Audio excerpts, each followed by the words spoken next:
Commissioner Atwater. Present. Commissioner Barquette. Here. Commissioner Duffy. Present. Commissioner Sawyer is absent. He is excused. Commissioner Stevens. Here. Vice Chairman Griffin. Just made it.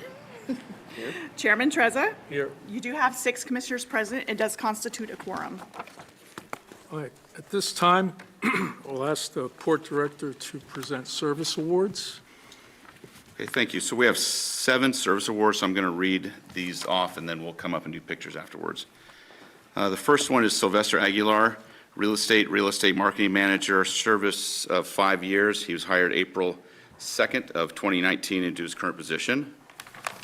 Next is Jennifer Balistracci, Administrative Services and Receptionist Clerk, 5 years of service, hired May 27th, 2019 as a temporary office clerk, hired full-time as Administrative Clerk 1 on November 25, 2019, and then promoted to her current position November 23rd, 2021.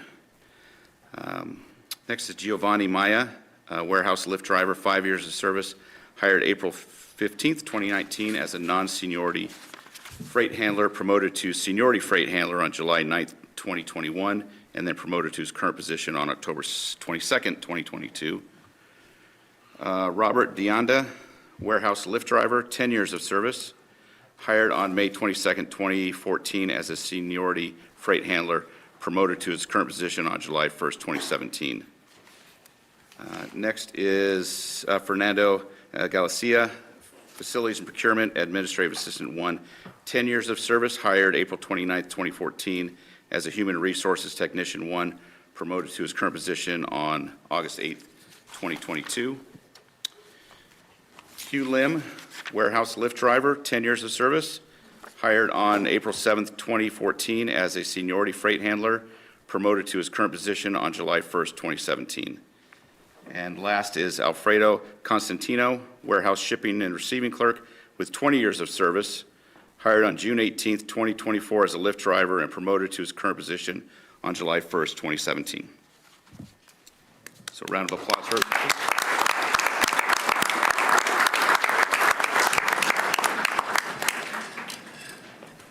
We'll start with Sylvester.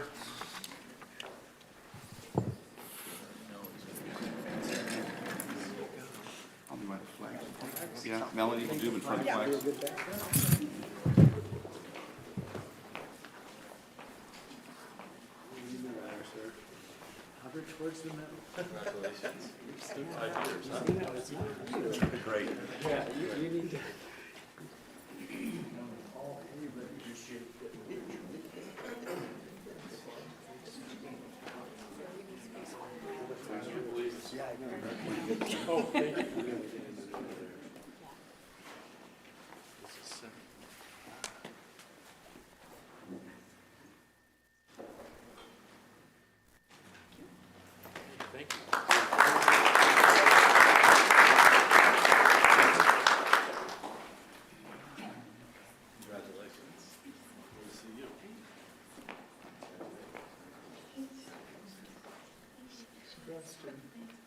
Hardly seems like a year. I know.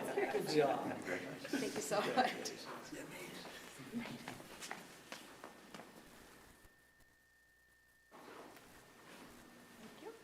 Thanks, guys. Giovanni?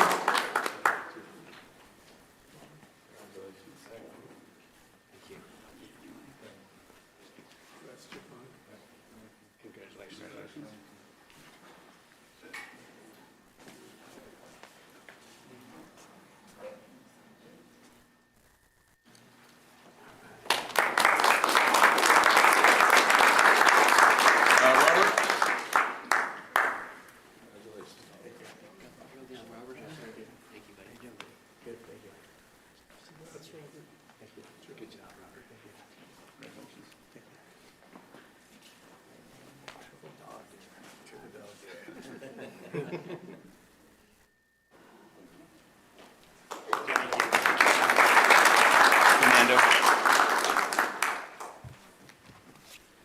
All right, Hugh.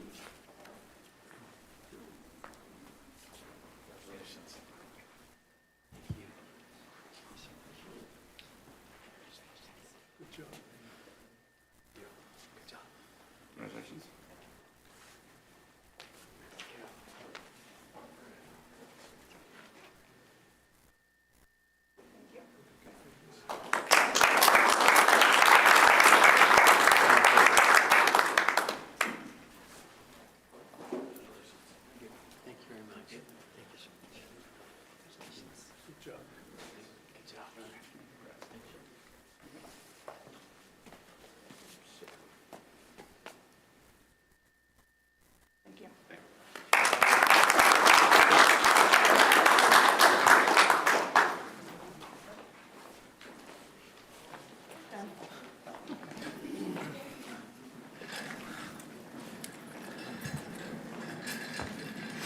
sure when you're speaking to speak into the microphone so they can hear us, please.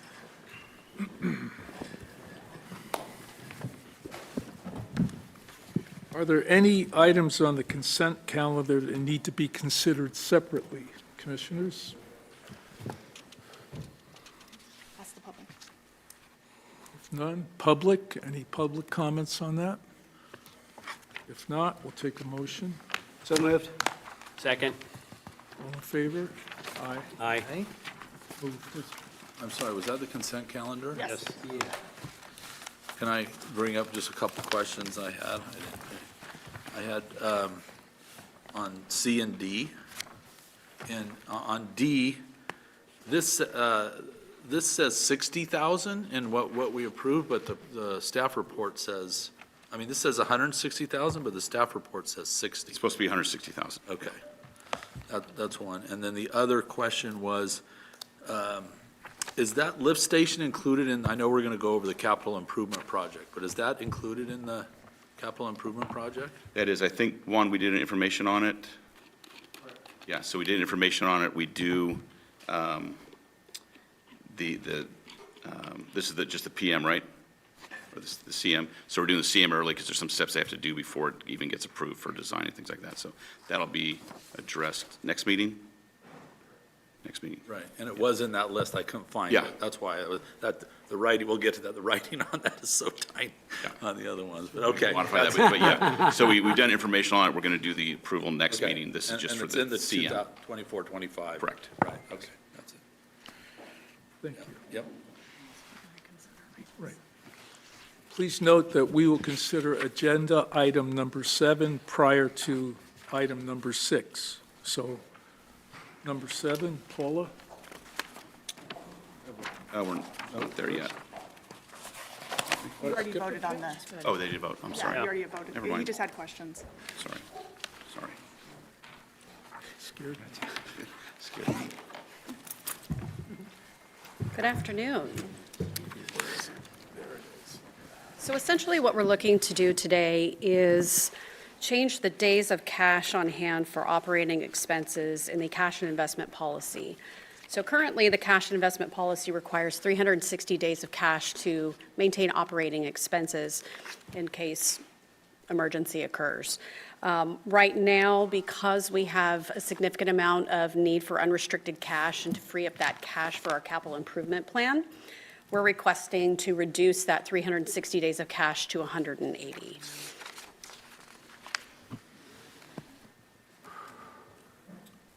Any questions on that? No, but wasn't that always just a goal? It's not like it's a policy to try to achieve it, but it's not like it. It's a policy, but it's a wish. But we still need to modify the policy. Okay. It is part of the policy for the 360 days of cash. And we did a considerable amount of research looking at other ports, and a lot of them, if you equate the dollars amount and the percentages that they have, it's about 30% of their annual operating. So that's what the 180 days would essentially equate to for us, is about 30% of our annual operating costs. So the committee reviewed it, and we felt that the best practices for the ports that we compared to, both larger and smaller, was that we were definitely over-reserved. And then just out of business necessity and what we're looking at doing, we had to free up some of those reserves to make the future happen. So we feel very comfortable in the committee recommending to approve this. And I would move to approve it if, You should have public comment. Any public comment? If not, we'll take a motion. I will second it. I was with Thank you both. Commissioner Duffy, and I agree with him. We need to free some of that cash up. All in favor? Aye. Aye. Moved. Thank you. lackluster in this big room. Guess we'll go back. Project everyone. Okay, now, Paula, Yes, item 6. I may need a little assistance on this. Is it same, left, right? Thank you. So up for approval is the fiscal year 24-29 capital improvement plan. It is a 5-year plan for fiscal years 24-25 through 28-29.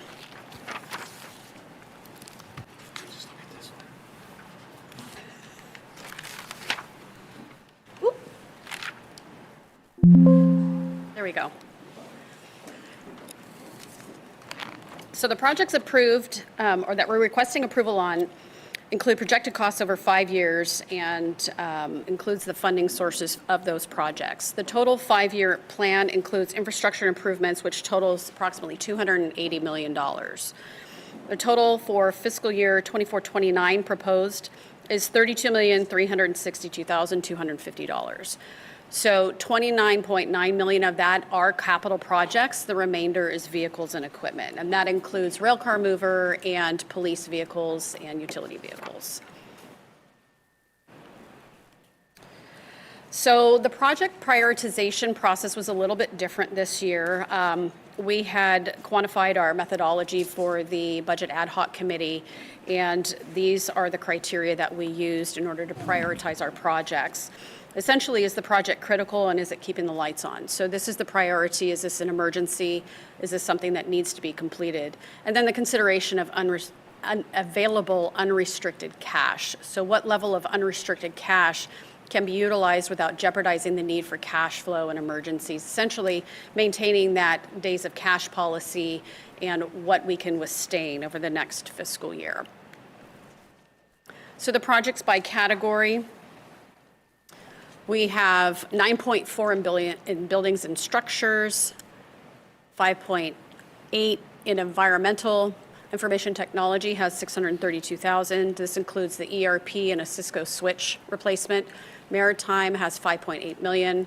Rails 2 million. Streets 1.6 for paving projects, and utilities is 4.6. Our funding sources come from existing grant funding, the public purpose funds, and unrestricted cash obligation of 29 million. And it should be noted that the existing grant funding is specifically or primarily related to the railcar mover.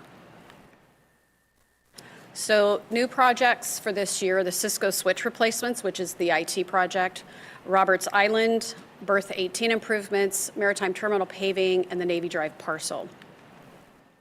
Major projects for 24-25 include the Navy Drive parcel, Berth 12-13 improvements, Dock 7 and 8, the San Joaquin rail improvements, sewer improvements for the roads and the rail yard, and then paving in Gilmore and Washington. So the cash flow for 24-25 proposed, the need is 32 million for capital. Unrestricted cash requirement is 29 million. Again, grant funds are existing, that's 3.1, and then the public purpose funds. No additional debt is included in this budget. The first year budget requires unrestricted cash drawdown of approximately 22.5 million, and this leaves us with 169 projected days of cash for operating expenses. And with that, are there any questions? Okay, I have one question. Yes. I noticed for our budget, you know, we've been always doing between 15 and 20 million Correct. on our operating income. Why are we budgeting so little next year? We're budgeting 8.5 next year. That is the, I believe that is the ending unrestricted cash at the end of the year is what you see on that. That's the projected fund Our revenue balance. dip. Well, it says operating on the statement of cash flow, how you got to the 22.5 million is part, we usually make between 15 Yes. and 20 a year. So that 8.5 has been offset by the use of bond funds and anticipated grant funds. Those are not included in this capital. This is a more realistic look at what we're actually going to be bringing in.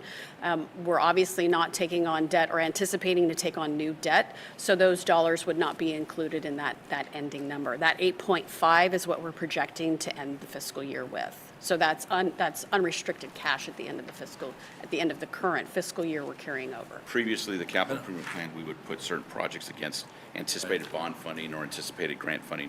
We didn't do that in this case because it's not realistic. Right. So this is a real number. But I still think I'm looking at something different. That's under operating income. It's not under end of the year. That is what our projected operating income before depreciation for this fiscal year. So what you're looking at is revenues less expenses. That's what we're anticipating is 8.5 million. So For the upcoming year. for this current fiscal year, yes. Ibido? Am I the only one that doesn't make sense What page to? are you on? It's on page 11, under the statement of cash flows. Right? So we had our budget for this year, which was 17, and it looks like we're going to do 19. That's what the projection is. That's what it says. And that's what's been consistent with what I was saying. We usually do between 15 and 20. And then for the 24-25 budget, we have 8.5, which is much, much less, Correct. Yeah. right? Yes. And This that's, this is correct. So it's attributable specifically to the dip in revenues on the maritime side and some of the other dips that we're seeing in terms of grant receipts and other revenue streams. There are some revenues that we have realigned. As we talked about last month when we adopted the operating budget, there were, I believe the port security fee is one of them that we reduced. So there are those types of impacts in the annual operating budget, what we would see income before depreciation. Some of it is on paper, but some of it is the maritime volumes. We're anticipating those to decrease. We modified some of our fees, which brought us down to market level, which decreased that as well. yeah.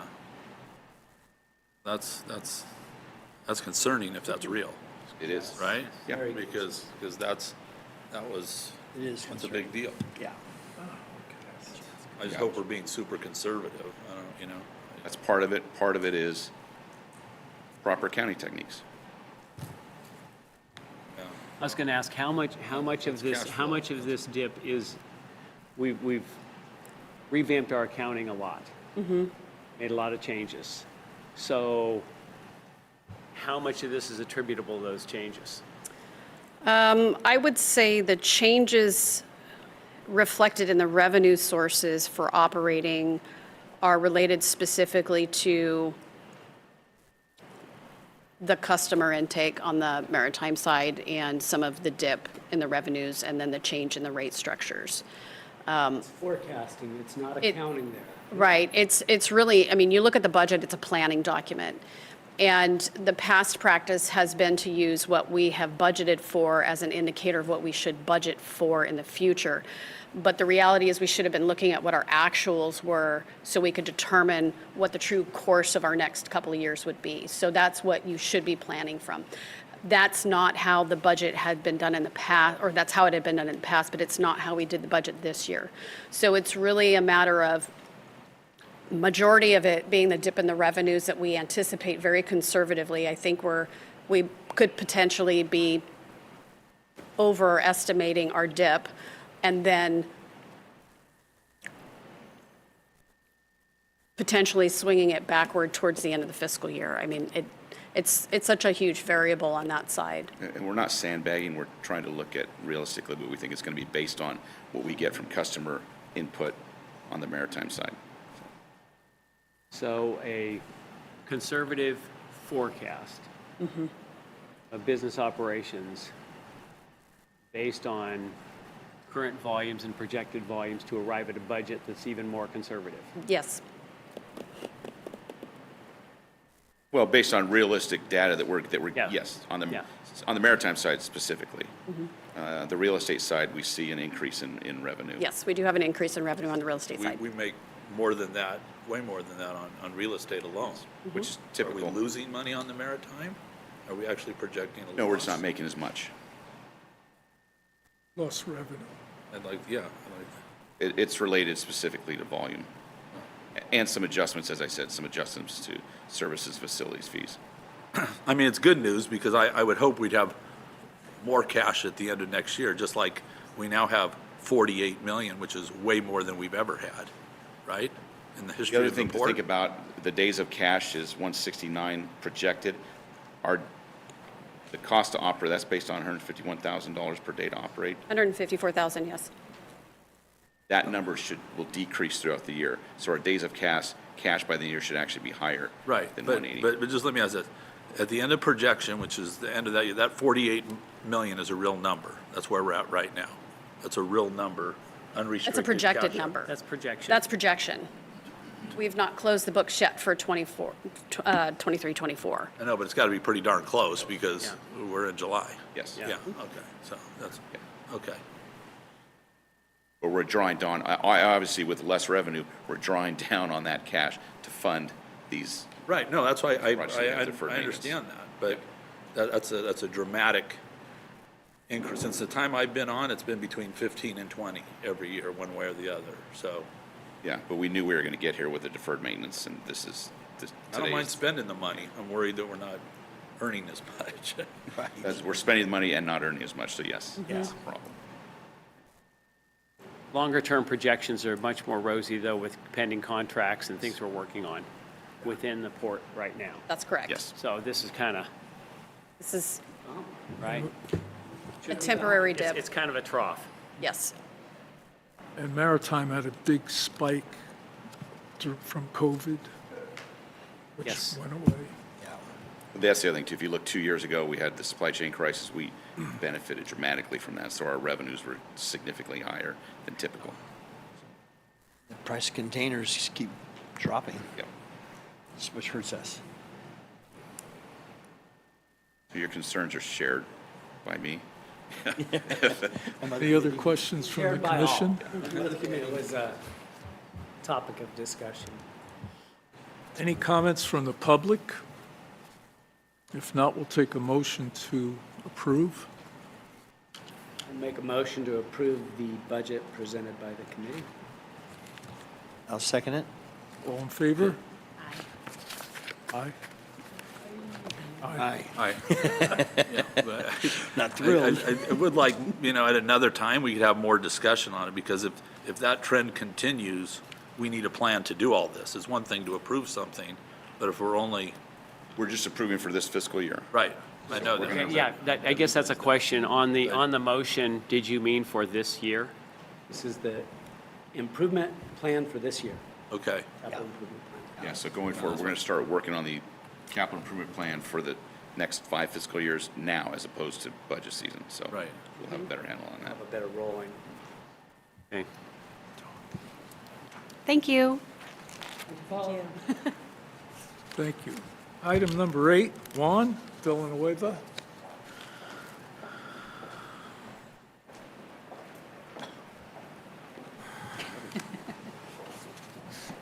She was complimented once.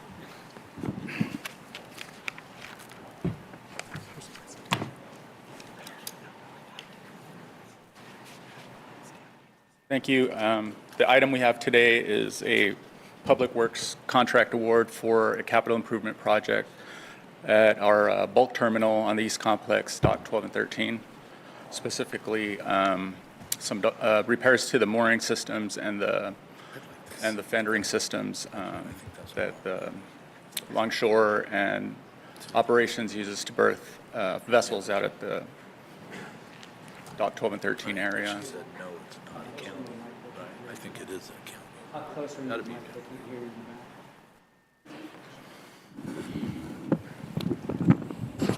I'm too soft-spoken. That's it. So this item came to the board at the May 20th commission meeting as an information item. We also had a follow-up item to advance procure steel materials, long lead items. So those came to the board and were approved. Commissioner Griffin may be able to speak to this item a little bit on the maritime side. But we've had multiple strikes. Vessels get pushed around a little bit sometimes in inclement weather. That area, as opposed to some of our other berths that are essentially our straight line down the river, this berth is at a strange angle, geometry. It's difficult for the pilots and the tugs to maneuver those vessels as it is, and then you throw in there differing site conditions and those types of things, and sometimes we have issues in certain areas. So this is to repair that and also make some safety and operational improvements. There's an area of the berth that is There's a walkway that connects 12 and 13 to dock 10 and 11. That labor uses to tie the ships. They also use it to perform operational activities. They walk back and forth on that walkway. So we're replacing that wooden structure with a steel structure, and so that area will match the rest of the berth that we improved a few years back. Again, as I mentioned, this is at our bulk terminal 12 and 13 between Rough and Ready Island and the East Port at Dock 12 and 13 East Complex. So as I mentioned, we're going to improve the fendering system, improve the walkway between the docks 12 and 13 and dock 10 and 11. In addition to that, there's some areas that have old wooden piles that were either removed from operation, or at one point or another they supported structures that are no longer there.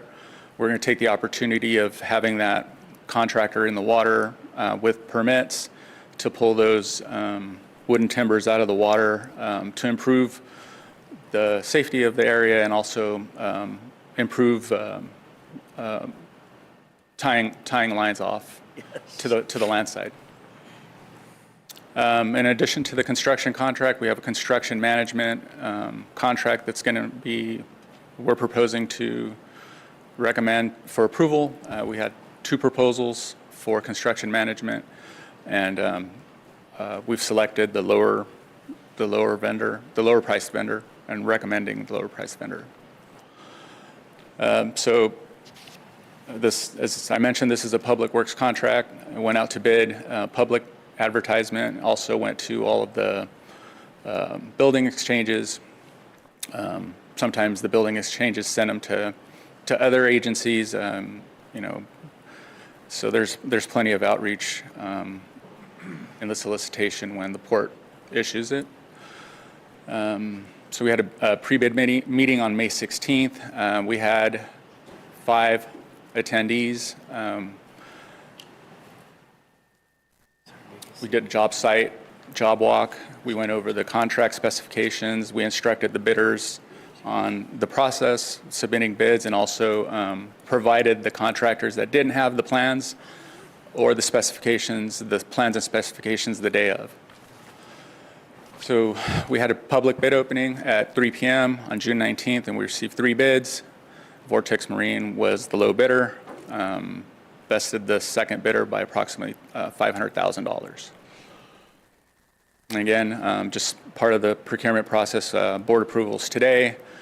Potential notice of award will go out tomorrow, and then it'll take us about a week or so to get all the contracts in place, meet with the contractor, and identify a good starting date for them to proceed with the contract.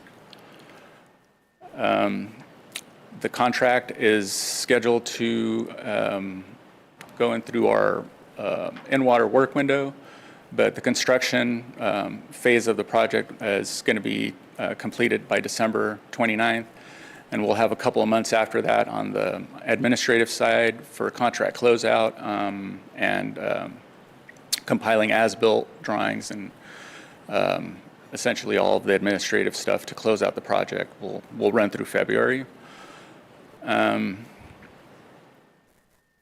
This is in capital, the CIP budget that is being approved today, and the amount is $3.8 million. The total for all the contracts that we're issuing today is $3.657. There's 2 CEQA exemptions for existing facilities and replacement or reconstruction. That's section 15301 and 15302.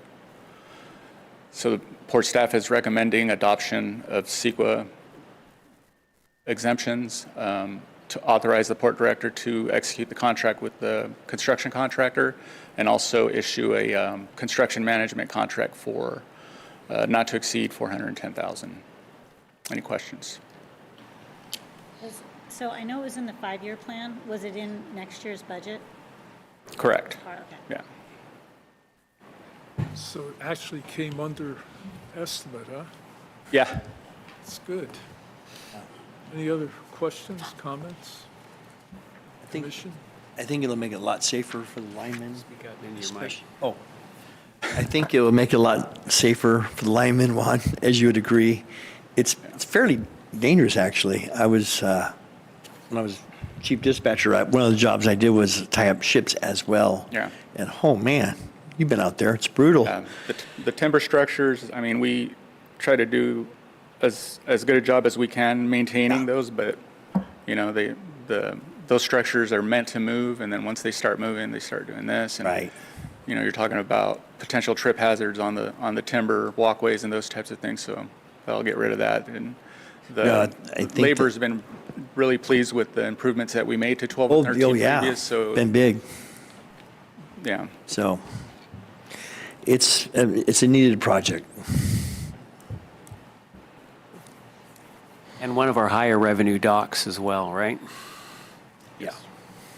It's definitely a workhorse. Yes, and that's why you have to maintain it. And unfortunately, the charge of recent boards here is to catch up on deferred maintenance. Yes, this could have been done 5 years ago or more at a third less cost, but we're kind of facing the news right now. We're learning. And there's Any other multiple, comments from the commission? there's multiple commodities that go through there. There's liquid pipelines and also multiple bulk products that travel. through Yeah, there, so. that's right. There's a lot of liquid ships that go there as well. Any comments from the public? If not, we'll take a motion from the board. I move to approve the project with the CEQA exemptions for 15301 and 302, the entire project with the consulting and construction management included. Second. Second, all in favor? Aye. Aye. Moved. Thank you. Thank you, Juan. Number 9. Jason? Jason?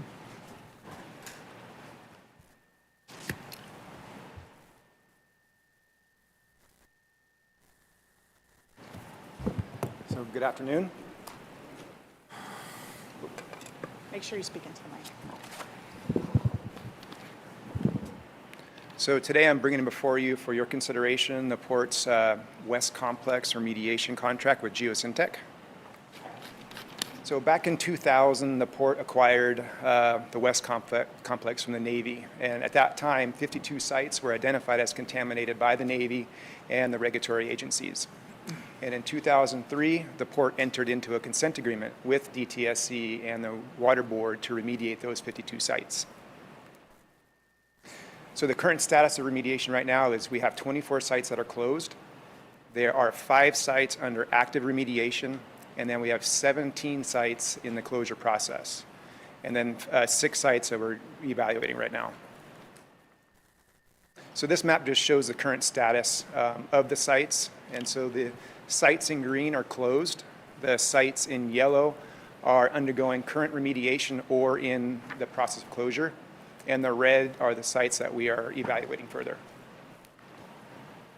So Geosyntec has extensive knowledge and expertise working with former Navy facilities and the ports. And they have established great relationships with the regulatory agencies, which has led to streamlined approvals for the Port of Stockton.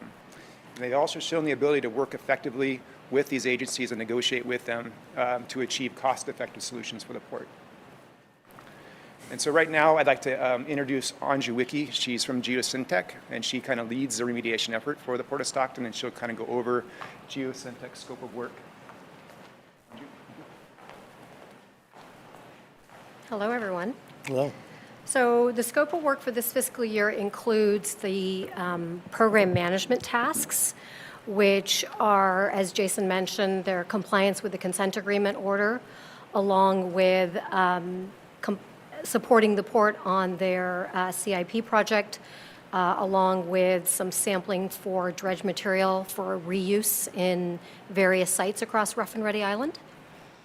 There's some miscellaneous support in there, and then Sharp Army Depot is also included in that scope. The second part of the scope is including the groundwater monitoring. So there are a number of sites across Rough and Ready Island that have ongoing groundwater monitoring. This year, we've made some progress with the regulatory agencies to split sites out and look truly at what is background and what is not. So hopefully, some additional closures will occur over the next 12 to 18 months. But we do have to monitor the sites yearly. We're paring back the program for some sites, as mentioned. This also includes some surface water sampling, some limited surface water sampling that was requested by the Regional Water Quality Control Board.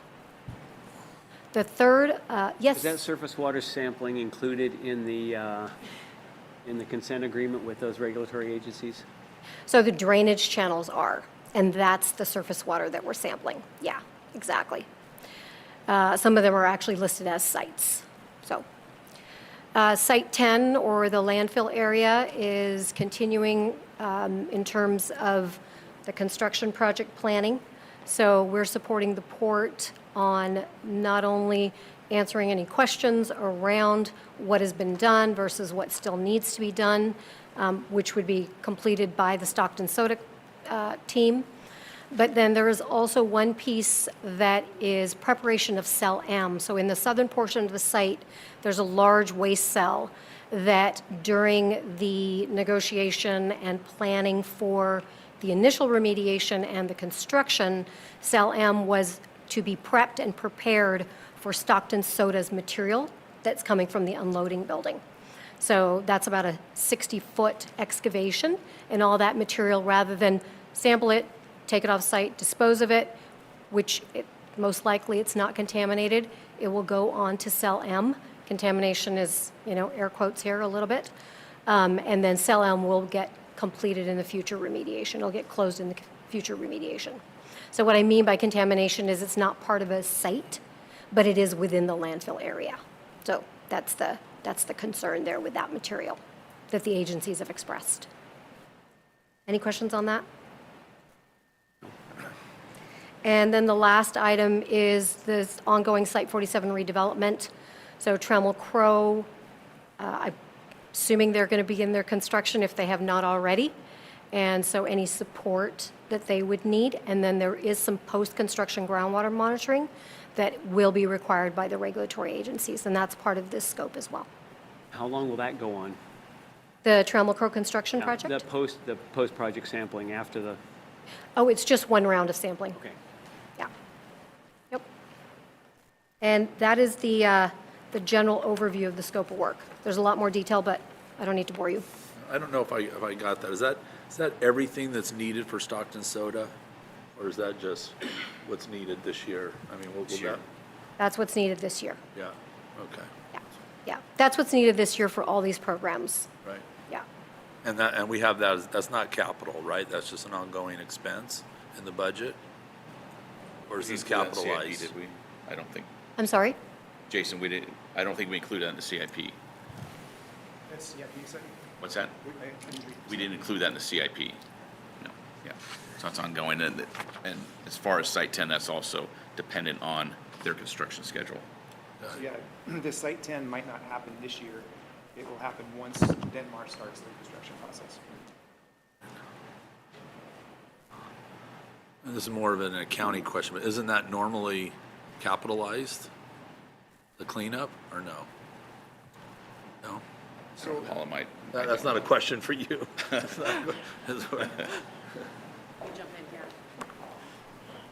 So a portion of that cost can be capitalized. We're at the cap of what we can capitalize in terms of the remediation. So a portion of that is in the CIP. The remainder of it is in operating. We have to put that in as an operating expense. So a portion of this will be in the operating budget, and the remainder is in the CIP. I didn't see it in the CIP. No, it's Any other commission questions? environmental right here. I know, I Comments, didn't see it. questions for the public? Now, we'll take a motion to approve. comment before the motion. Oh, We got a military base. We entered into a consent agreement with the local agencies as part of our responsibility of taking over this property and cleaning it up. It's just something we have to do. It's an ongoing thing. We're trying to do it as efficiently as possible. And I'd like to move to approve the environmental action based on the proposed scope of work. Second. all in favor? Aye. All right. Thank you, Jason.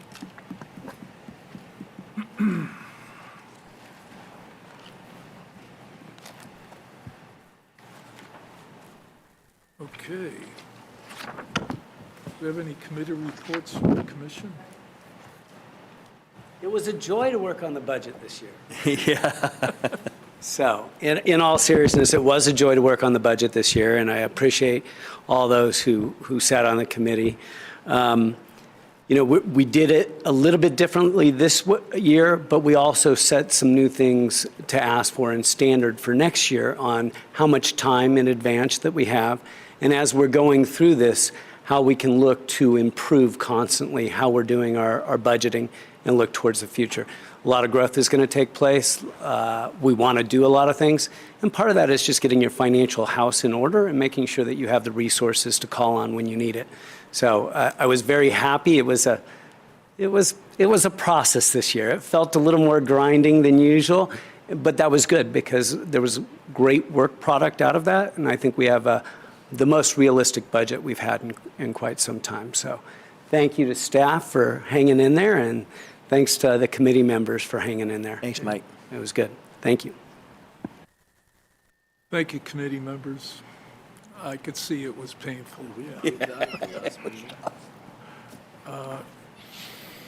Any comments from the public? Did we ask already? Port director, sorry. Just a couple things. I mean, obviously, we're not in the admin building, so I'd like to thank Juan Villanueva and his maintenance staff and Steve Cookerly, and I don't think, is Ricardo Navarro here? So thank you guys for all the work you've done. Also, thanks to the IT folks. It's been a couple weeks, and we're getting everyone situated over here, so I really appreciate the effort they put into it. It's been a lot of work. Also, on June 21st, Sylvester Aguilar was awarded the Legacy Champion from the San Joaquin County Hispanic Chamber of Commerce. So congratulations to you.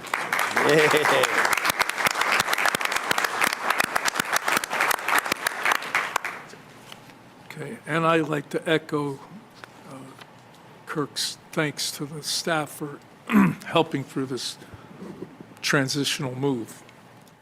Okay. Read that? Okay.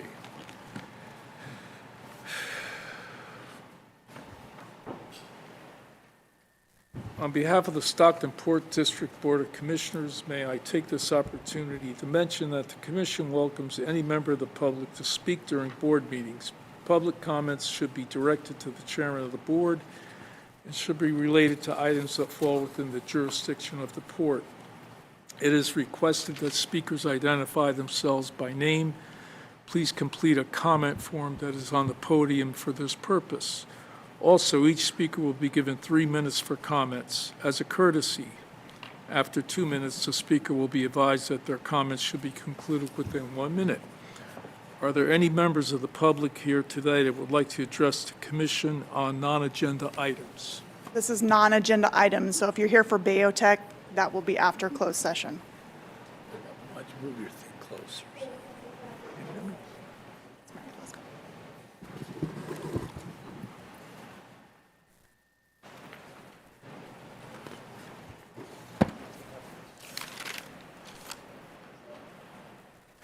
And I would like to thank you all for all of the wonderful signs that made it very helpful to find this place and, speeding things along through the gate. Hello, Port Commissioners. My name is Mary Elizabeth, the longtime resident of Stockton. I first learned of the GSNR project last year and have participated in the public meetings. At a second meeting held at downtown, representatives of GSNR told us that because the wood pellets would be enclosed during rail transport and at the port, that we should not worry about fires, even though wood pellet fires are very dangerous. A couple of days ago, an underground conveyor system, there was a fire at the port of Savannah, where a wood pellet dome and conveyor belt caught on fire. 22 fire service groups responded. Fire at the port of Stockton would affect many people through smoke exposure. Folks in Savannah, Georgia at the time were experiencing excessive heat, similar to what we experienced here in Stockton in the last couple of weeks.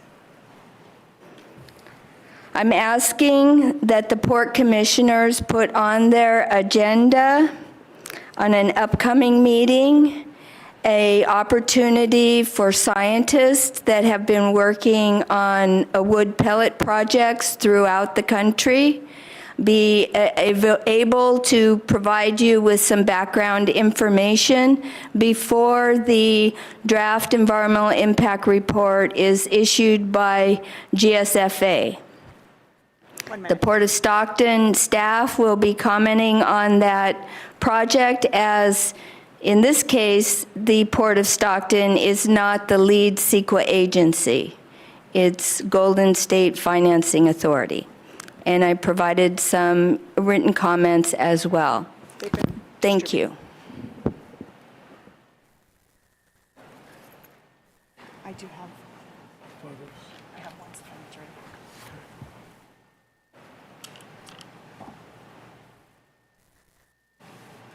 These are emailed comments that we received for non-agenda items. This is from Julie DiMincenzi.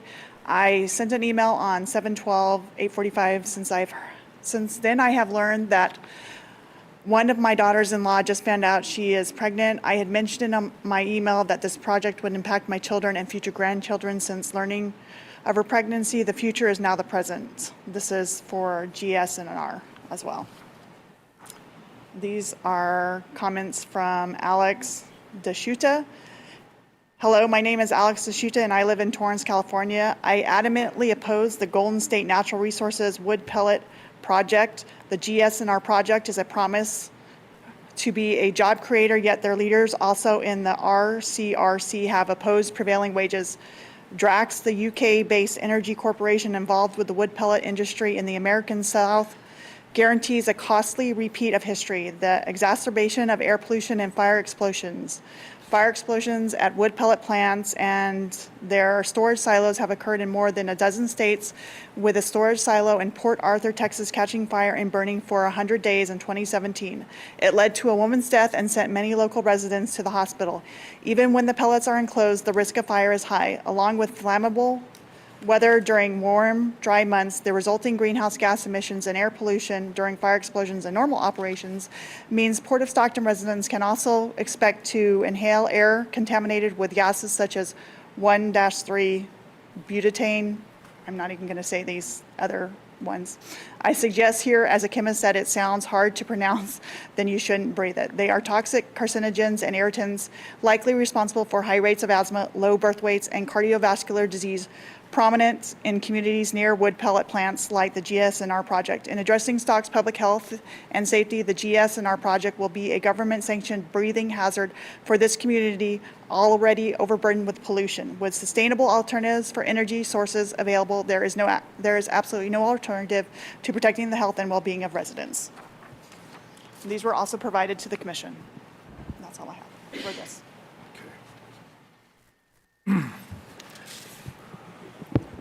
In accordance with the Ralph M. Brown Act, an executive session will be conducted pursuant to Government Code Section 54956.8. And we'll be moving out of this room.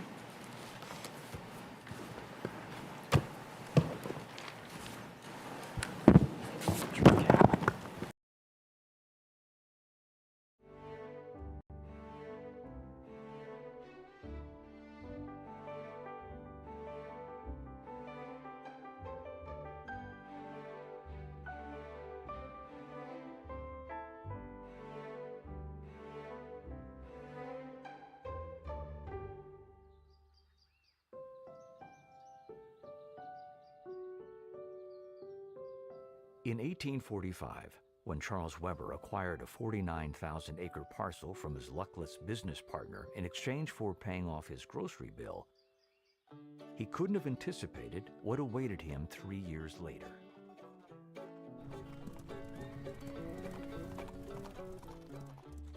During the gold rush, Argonauts could come to Stockton en route to what were known as the southern mines. But the principal artery for transportation and the fastest way to travel was via water. There was no Stockton in those early days. There was Charles Weber's tent town on the San Joaquin River that served as a jumping-off point for the gold fields. He realized that the San Joaquin River was going to be the principal aid in developing his city, and Charles Weber was able to attract enough business people to establish hotels and restaurants and freight companies, and they would cater to the wants and needs of the miners. Those who did not make their fortune, in many instances, had been farmers in their previous lives. And coming back into Stockton or Sacramento, took a look around the Central Valley and realized there was great agricultural potential.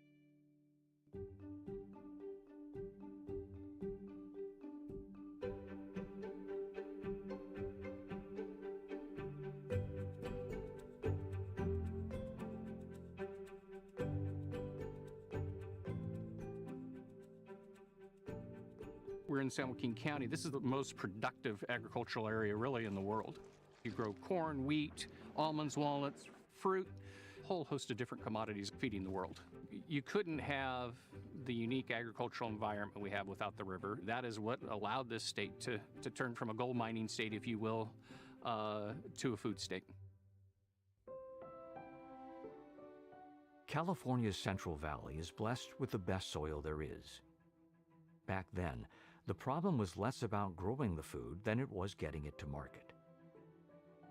Without a statewide railroad system or even decent roads, Stockton was in a strategic position to be a hub, connecting the valley by river to San Francisco. From gold rush days, riverboats carried passengers and cargo on a daily basis between Stockton, Sacramento, and San Francisco. With the Central Pacific Railroad's completion of a branch line in 1869, connecting Stockton with the Transcontinental Railroad, the city's vision as a trade and transportation hub began to materialize, except for one critical issue.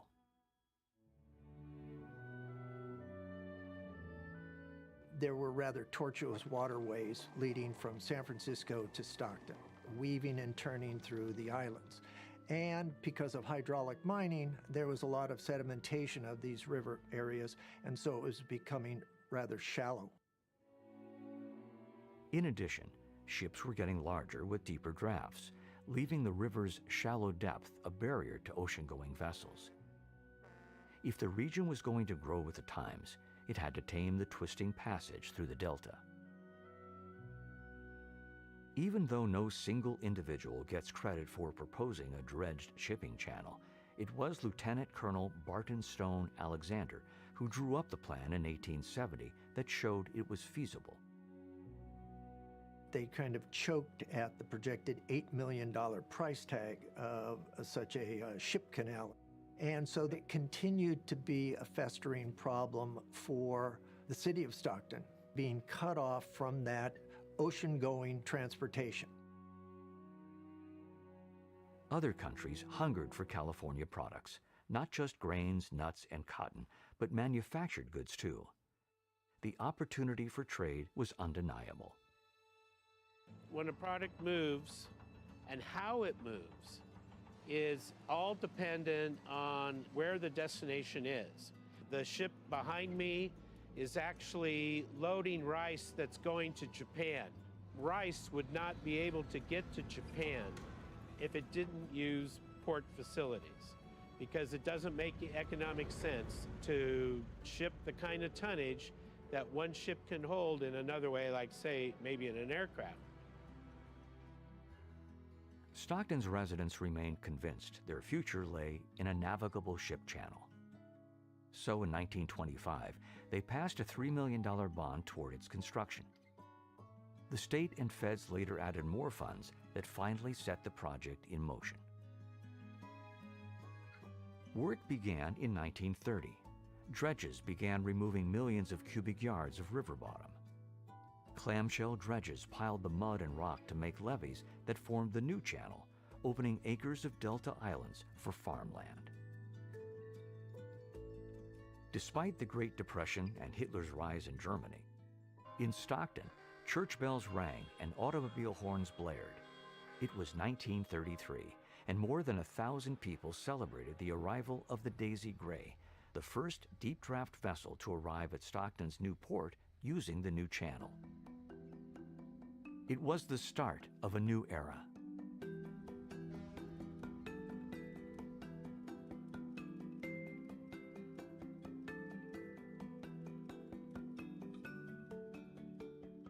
The local responsibility was to develop the facilities.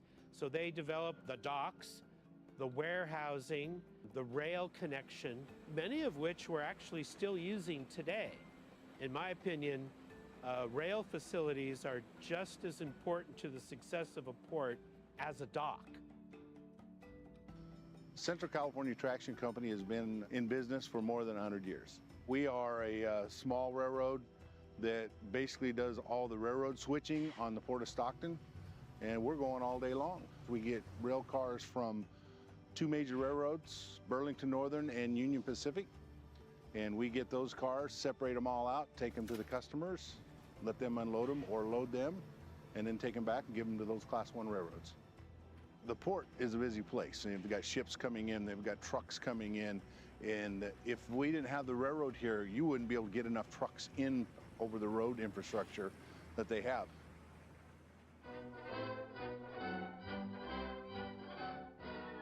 When the United States mobilized to fight in World War II, Stockton's port facility became an integral part of the war effort.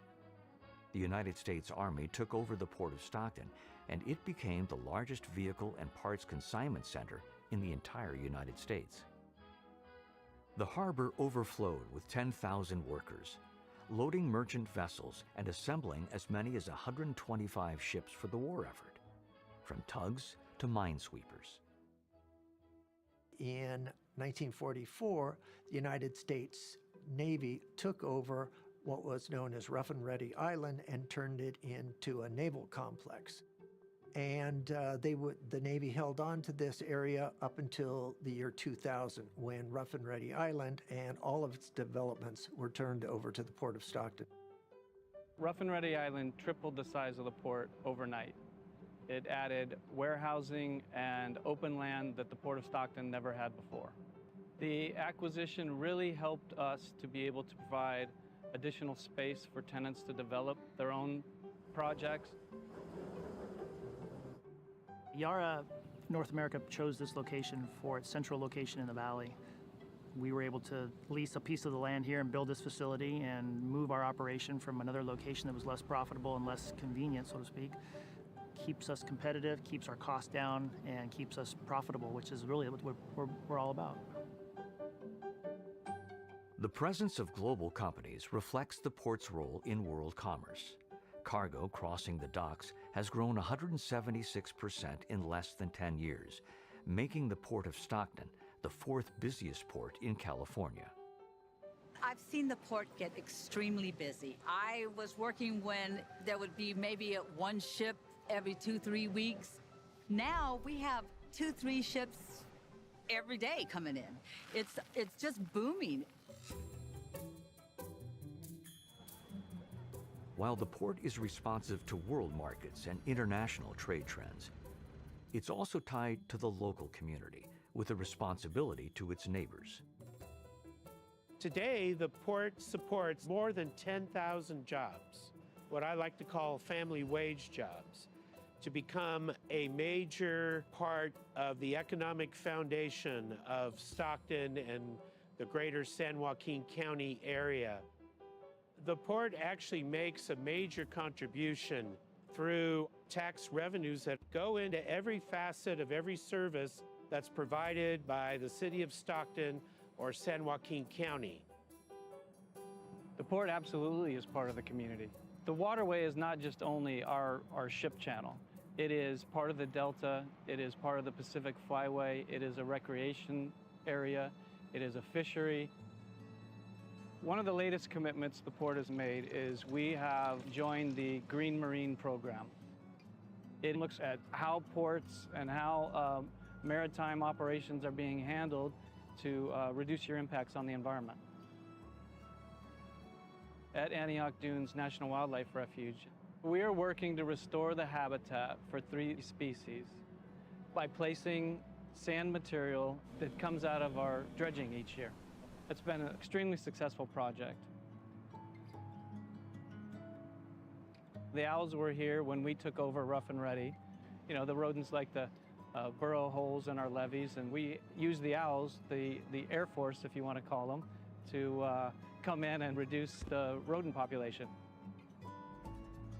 This wonderful group, Puentes, came to us, and they wanted to develop a community garden. And we thought it was a wonderful idea. We belong to a church in Sacramento, and a lot of the people are elderly and are really in need. So we thought once we start harvesting, we'll go and bless people so that way the people that can't get out, they'll have their fresh veggies delivered right to them. The power of one little seed to help people live more sustainable lives. Yeah, that's our goal. It could be asked, what's a maritime port got to do with community gardening, or saving endangered species, or running a tiny service railroad, or any of a host of novel undertakings? It's being innovative, it's being responsive, it's being unique. But then, a bustling port 75 miles inland from the coast is unique. That's the Port of Stockton, cast in a different mold from its start as a gold rush depot upriver, doing what's needed to meet the challenges of its times, the responsibilities as a community leader, and embracing the prospects for a bright future.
back in 2006, we started building and installing barn owl nest boxes to enhance the barn owl population here at the port. We put cameras in the boxes, put the images up on our website. I think we had 40,000 hits on our website just on the owls in 1 month last year. The public went absolutely crazy for it. We would post regular updates on the port's Facebook page, and we got many, many, many responses, lots of interested viewers. Absolutely beautiful animals. They've got a big white disc of their face that actually helps channel light and sound. So when they're out hunting at night, they are able to locate their prey.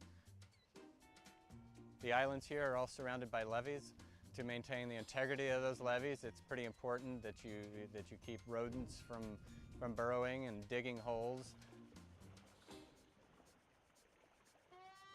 These owls can eat up to 3,000 rodents in a single breeding season. So they're quite an effective method of rodent control. To our knowledge, we have increased the population quite a bit. This particular box behind me last year housed 7 owlets. They all survived to fledging, which is somewhat rare. A typical brood is more in the neighborhood of 4 or 5. But we have 16 of these boxes at the port, and so you do the math, there's a significant number of owlets being reared. I guess it's like the Field of Dreams. Build it and they will come, because they were here in short order, and this particular box has been in use every year since 2006.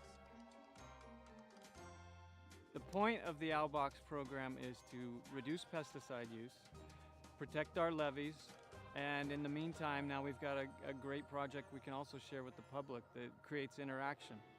The port wants to do everything they can to enhance the environment and support local wildlife.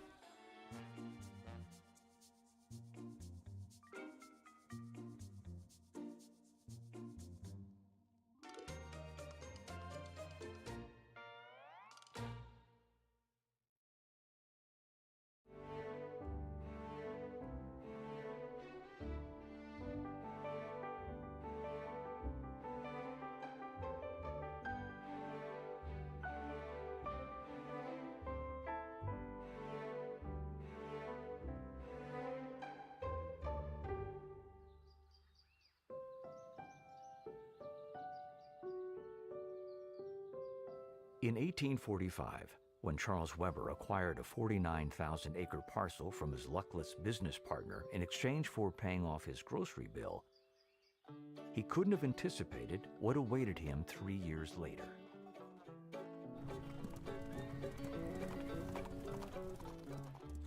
During the gold rush, Argonauts could come to Stockton en route to what were known as the southern mines. But the principal artery for transportation and the fastest way to travel was via water.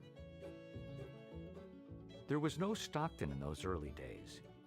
There was Charles Weber's tent town on the San Joaquin River that served as a jumping-off point for the gold fields. He realized that the San Joaquin River was going to be the principal aid in developing his city, and Charles Weber was able to attract enough business people to establish hotels and restaurants and freight companies, and they would cater to the wants and needs of the miners. Those who did not make their fortune, in many instances, had been farmers in their previous lives. And coming back into Stockton or Sacramento, took a look around the Central Valley and realized there was great agricultural potential.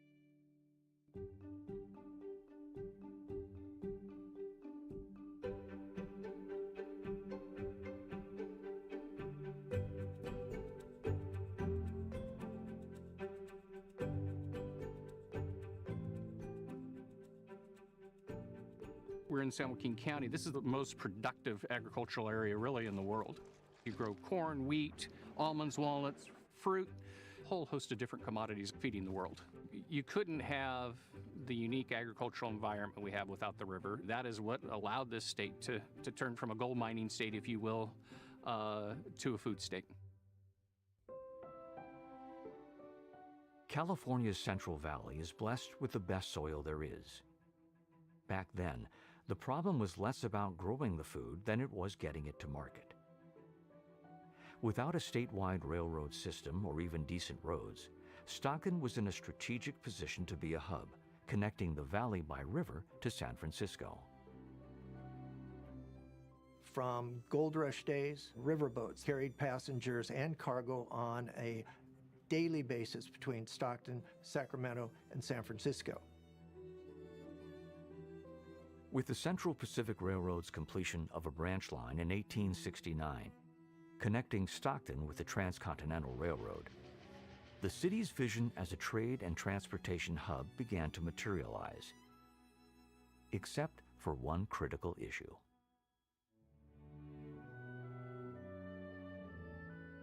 There were rather tortuous waterways leading from San Francisco to Stockton, weaving and turning through the islands.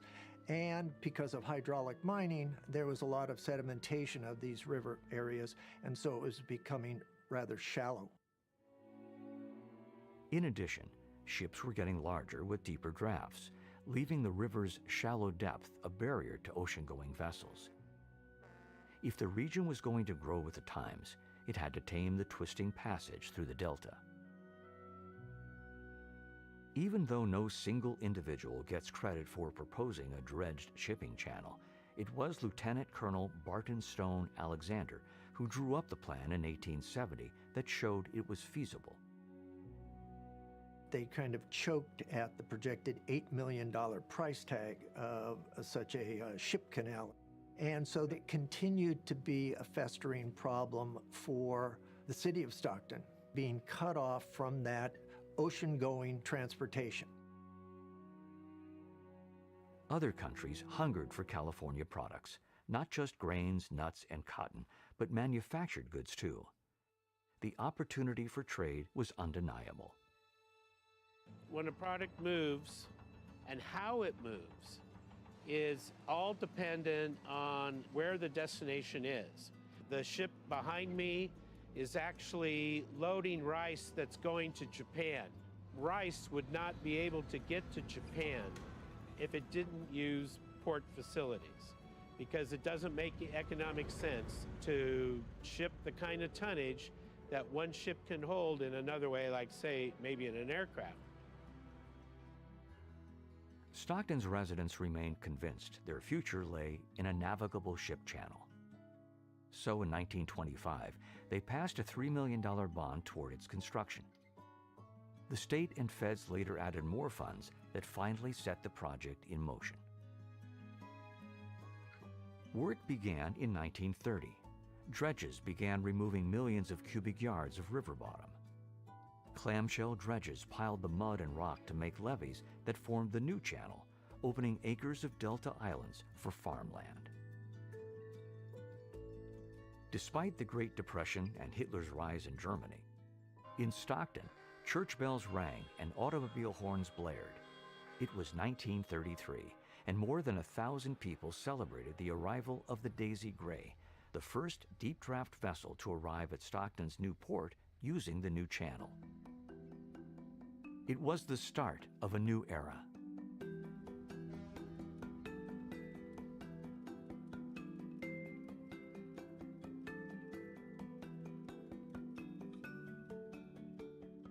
The local responsibility was to develop the facilities.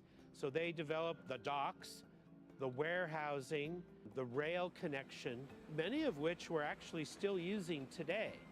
In my opinion, rail facilities are just as important to the success of a port as a dock. Central California Traction Company has been in business for more than 100 years. We are a small railroad that basically does all the railroad switching on the Port of Stockton, and we're going all day long. We get rail cars from two major railroads, Burlington Northern and Union Pacific, and we get those cars, separate them all out, take them to the customers, let them unload them or load them, and then take them back and give them to those Class 1 railroads. The port is a busy place, and they've got ships coming in, they've got trucks coming in. And if we didn't have the railroad here, you wouldn't be able to get enough trucks in over the road infrastructure that they have.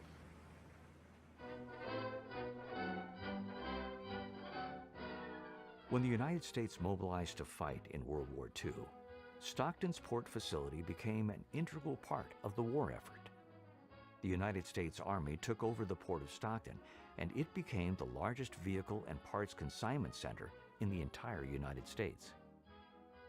The harbor overflowed with 10,000 workers, loading merchant vessels and assembling as many as 125 ships for the war effort, from tugs to minesweepers. In 1944, the United States Navy took over what was known as Rough and Ready Island and turned it into a naval complex.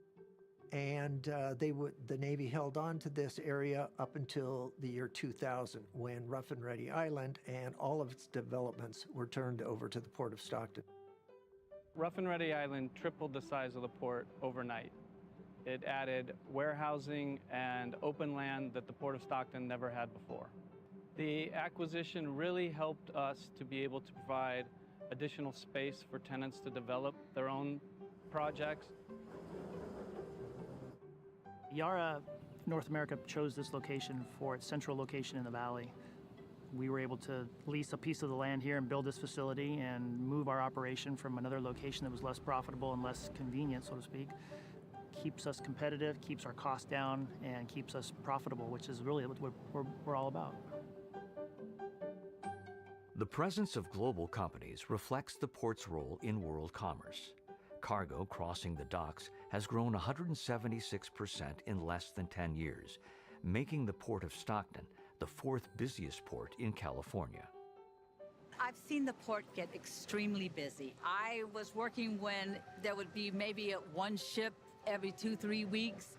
Now we have 2-3 ships every day coming in. It's just booming. While the port is responsive to world markets and international trade trends, it's also tied to the local community with a responsibility to its neighbors. Today, the port supports more than 10,000 jobs, what I like to call family wage jobs, to become a major part of the economic foundation of Stockton and the greater San Joaquin County area. The port actually makes a major contribution through tax revenues that go into every facet of every service that's provided by the city of Stockton or San Joaquin County. The port absolutely is part of the community. The waterway is not just only our ship channel. It is part of the Delta, it is part of the Pacific Flyway, it is a recreation area, it is a fishery. One of the latest commitments the port has made is we have joined the Green Marine program. It looks at how ports and how maritime operations are being handled to reduce your impacts on the environment. At Antioch Dunes National Wildlife Refuge, we are working to restore the habitat for 3 species by placing sand material that comes out of our dredging each year. It's been an extremely successful project. The owls were here when we took over Rough and Ready. You know, the rodents like to burrow holes in our levees, and we use the owls, the Air Force, if you want to call them, to come in and reduce the rodent population. This wonderful group, Quintes, came to us, and they wanted to develop a community garden. And we thought it was a wonderful idea.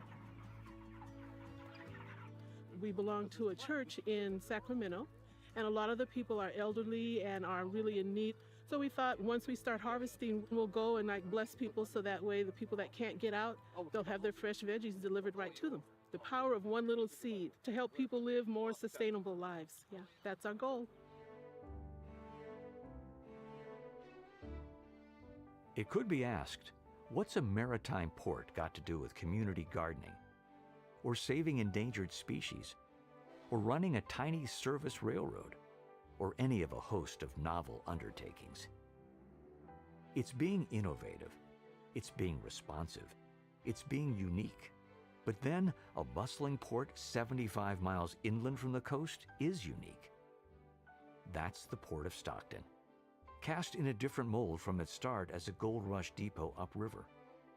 Doing what's needed to meet the challenges of its times, the responsibilities as a community leader, and embracing the prospects for a bright future.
Back in 2006, we started building and installing barn owl nest boxes to enhance the barn owl population here at the port. We put cameras in the boxes, put the images up on our website. I think we had 40,000 hits on our website just on the owls in 1 month last year. The public went absolutely crazy for it. We would post regular updates on the port's Facebook page, and we got many, many, many responses, lots of interested viewers. Absolutely beautiful animals. They've got a big white disc of their face that actually helps channel light and sound. So when they're out hunting at night, they are able to locate their prey. The islands here are all surrounded by levees. To maintain the integrity of those levees, it's pretty important that you keep rodents from burrowing and digging holes. These owls can eat up to 3,000 rodents in a single breeding season. So they're quite an effective method of rodent control. To our knowledge, we have increased the population quite a bit. This particular box behind me last year housed 7 owlets. They all survived to fledging, which is somewhat rare. A typical brood is more in the neighborhood of 4 or 5, but we have 16 of these boxes at the port, and so you do the math, there's a significant number of owlets being reared.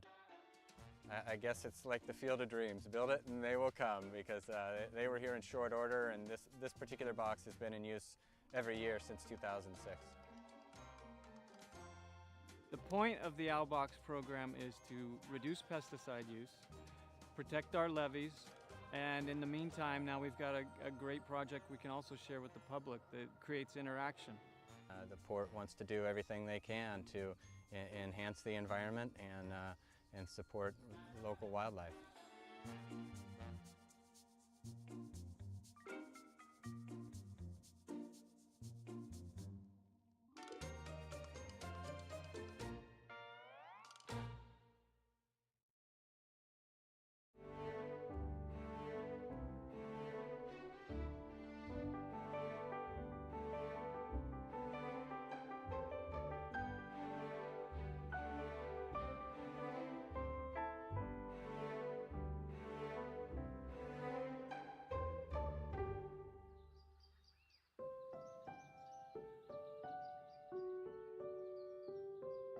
In 1845, when Charles Weber acquired a 49,000-acre parcel from his luckless business partner in exchange for paying off his grocery bill, he couldn't have anticipated what awaited him 3 years later.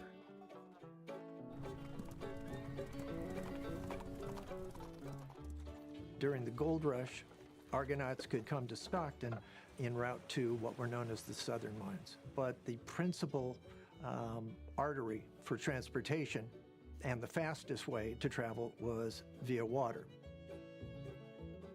There was no Stockton in those early days.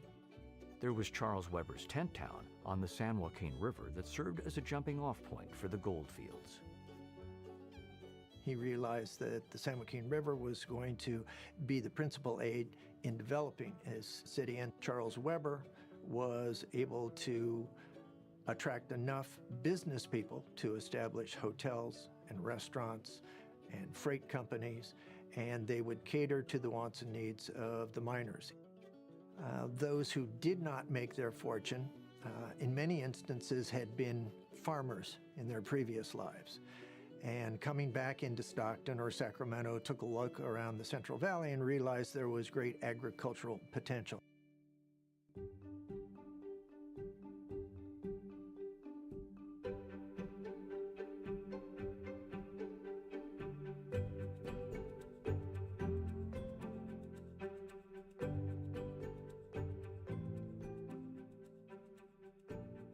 We're in San Joaquin County. This is the most productive agricultural area really in the world. You grow corn, wheat, almonds, walnuts, fruit, a whole host of different commodities feeding the world. You couldn't have the unique agricultural environment we have without the river. That is what allowed this state to turn from a gold mining state, if you will, to a food state. California's Central Valley is blessed with the best soil there is. Back then, the problem was less about growing the food than it was getting it to market. Without a statewide railroad system or even decent roads, Stockton was in a strategic position to be a hub, connecting the valley by river to San Francisco. From gold rush days, riverboats carried passengers and cargo on a daily basis between Stockton, Sacramento, and San Francisco. With the Central Pacific Railroad's completion of a branch line in 1869, connecting Stockton with the Transcontinental Railroad, the city's vision as a trade and transportation hub began to materialize, except for one critical issue.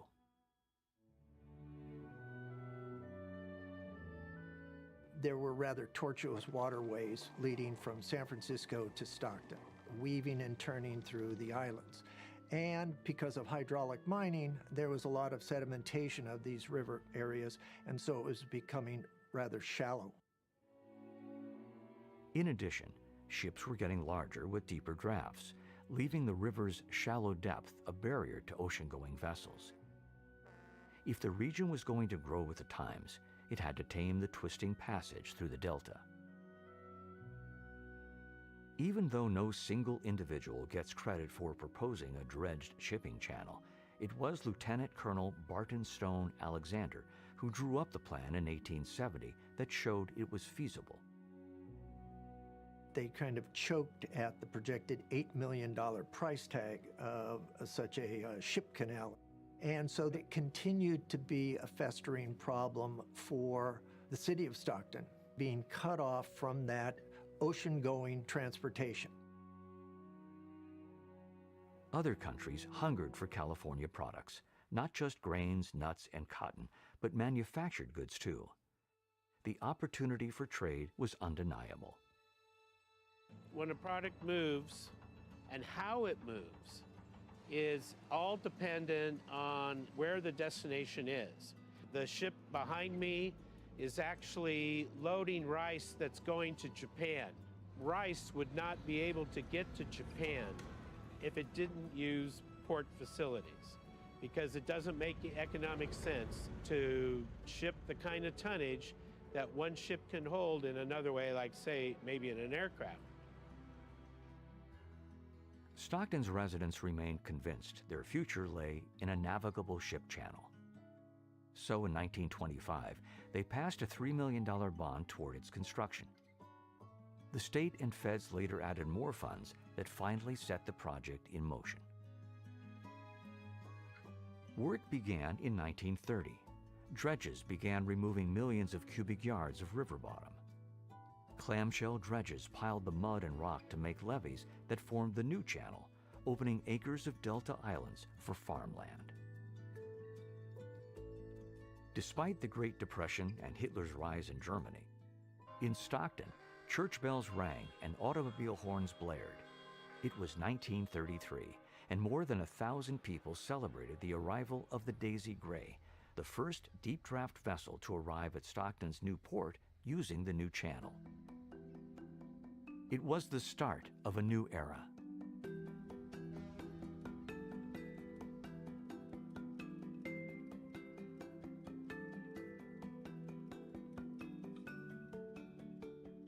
The local responsibility was to develop the facilities. So they developed the docks, the warehousing, the rail connection, many of which were actually. Okay, whenever you're ready, we can go back. Okay, the Port Commission took no formal reportable action during the closed session. At this time, we're going to consider item number 16 prior to number 15. So, Rhonda? That's, no. No, I'm sorry, who's doing 16? You're. Oh, I'm doing You. 16. I'm 16. sorry. Sorry, yeah. Okay, so 16 is, my mistake. Declaration for the, Consideration and possible authorization for the port director to adopt a retroactive finding that an emergency situation exists that demands the immediate expenditure of public funds, that the emergency will not permit a delay resulting from a competitive solicitation for bids, and that action is necessary to respond to the emergency. Adoption of a CEQA notice of exemption pursuant to CEQA guidelines 15301, existing facilities, and authorize an increase to the port director's contracting authority for services and goods related to the emergency to a maximum amount of $250,000 for the duration of the emergency, and suspending purchasing requirements set forth in Port Board Policies 6 and 7 for duration of port emergency as to the purchase of goods and services related to the emergency. any question? Questions on that? You need a Public motion? comments? Public comments first. Any public comments? If not, we'll take a motion or questions. So moved. Second. All in favor? Aye. Moved. Okay, item number 15. Rhonda, thank you. Can you hear me now? Yes, thank you. Can you hear me? Yes. Can you hear me? All right, today's public session is 3034 Navy Drive. The proposed tenant is Bayotech Inc. Does this, here we go. There attached is a map of the port in total, both the east and the west complex. This proposed location is located on what we call the east complex. It's approximately 5 acres off of Navy Drive. The site is currently undeveloped. and the proposed use is for the development and operation of a small-scale hydrogen production, filling, and distribution facility on 5 acres of vacant port land. Address is 3034, 3028 Navy Drive.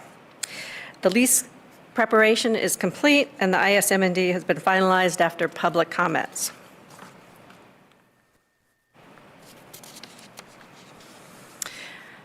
The purpose of the project. This project is envisioned by the port as a small-scale property to help make commercially reasonable hydrogen available to the local region in furtherance of fostering adoption of diverse clean air technologies. Their cleaner blue and green production methods for hydrogen are currently must overcome technical and economic challenges before they are available in the kind of quantities necessary to support adoption by truck drivers. Bayotech's project is a gray hydrogen production process. It's patented. It's more efficient than other gray options out there. And furthermore, the project will be using some carbon offset to natural gas. The production of hydrogen using carbon offset natural gas is anticipated to help facilitate dependable market conditions for hydrogen vehicles and to improve supply chain logistics. The goal for the project is to assist in reducing diesel truck use in and around the port. Next. Thank you. Oops. Currently, the closest hydrogen refueling stations available are in Sacramento and the Bay Area, forcing really long commutes on trucks to bring in hydrogen, which is really not the goal of reducing diesel usage.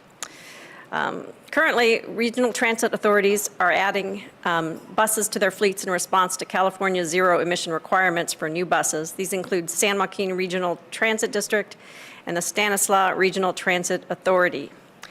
The reason for the importance of local demand factors is that the shorter the purchase location, the better the carbon intensity index for the project.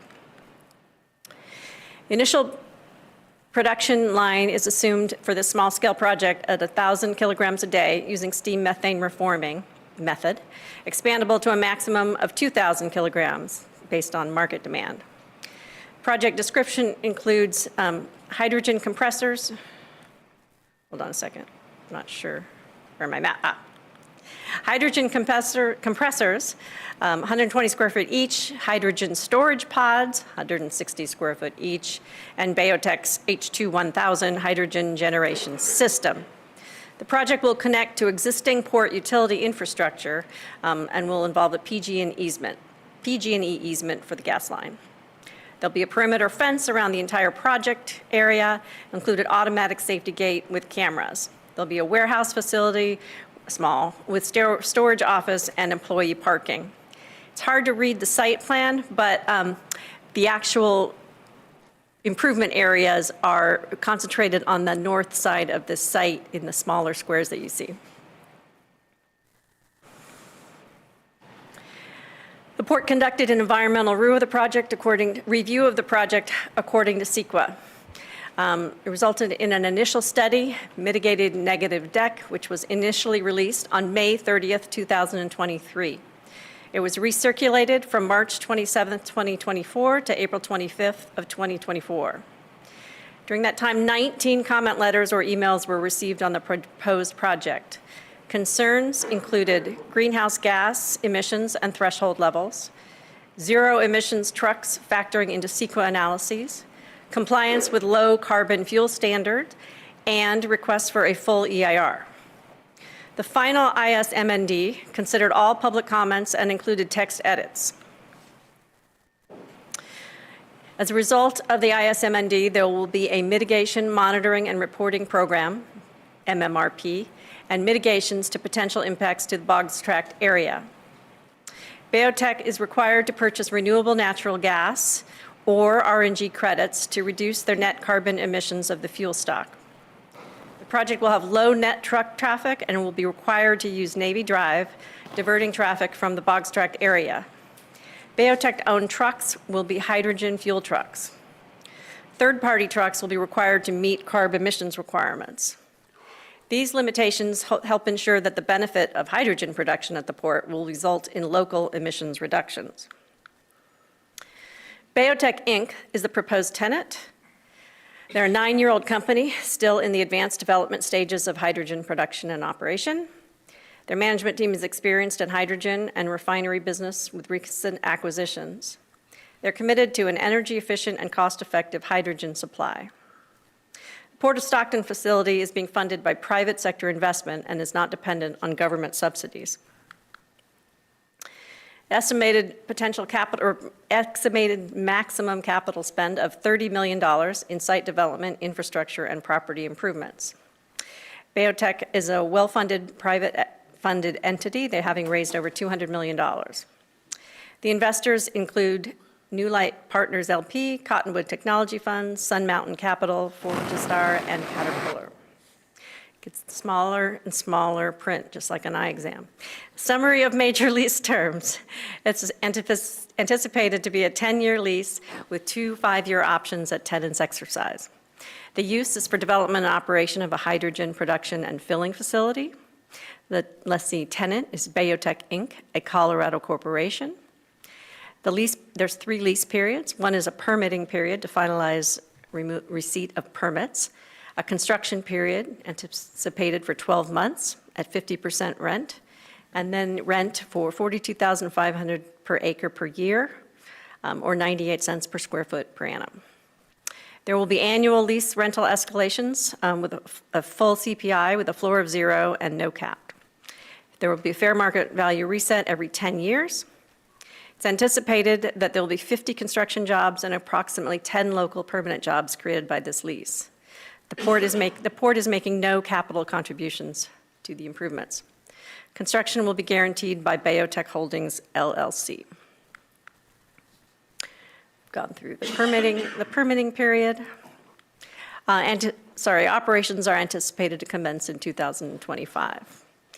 The project will have a community benefits program from Bayotech, which is going to focus on job creation, environmental sustainability using renewable natural gas and credits, education, providing workforce development opportunity in this new industry, and an investment to fund community benefit projects and programs that will directly benefit the surrounding community.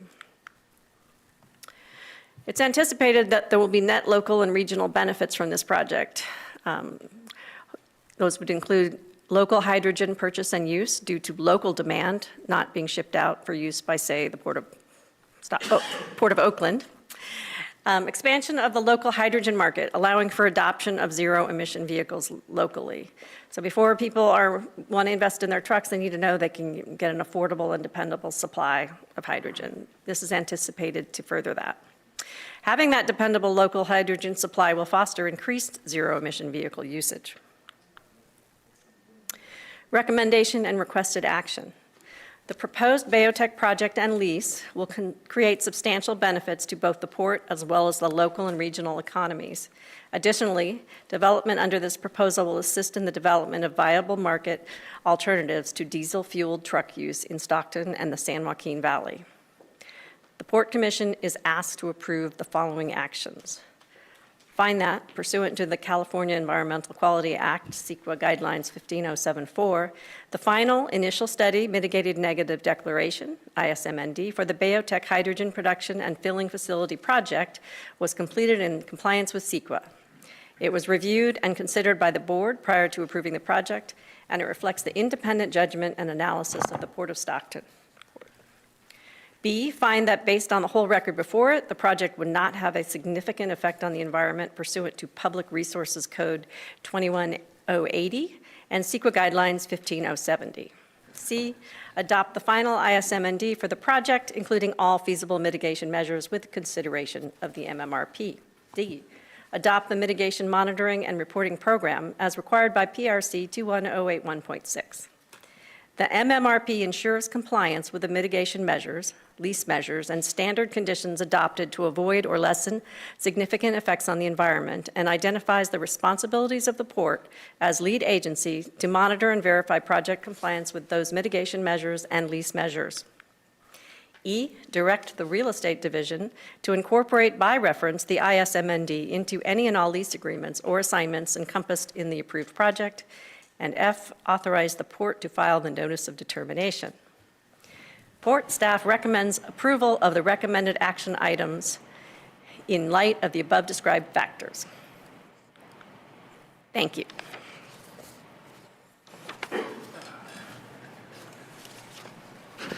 Thank you, Rhonda. Any Port Commissioner comments, questions?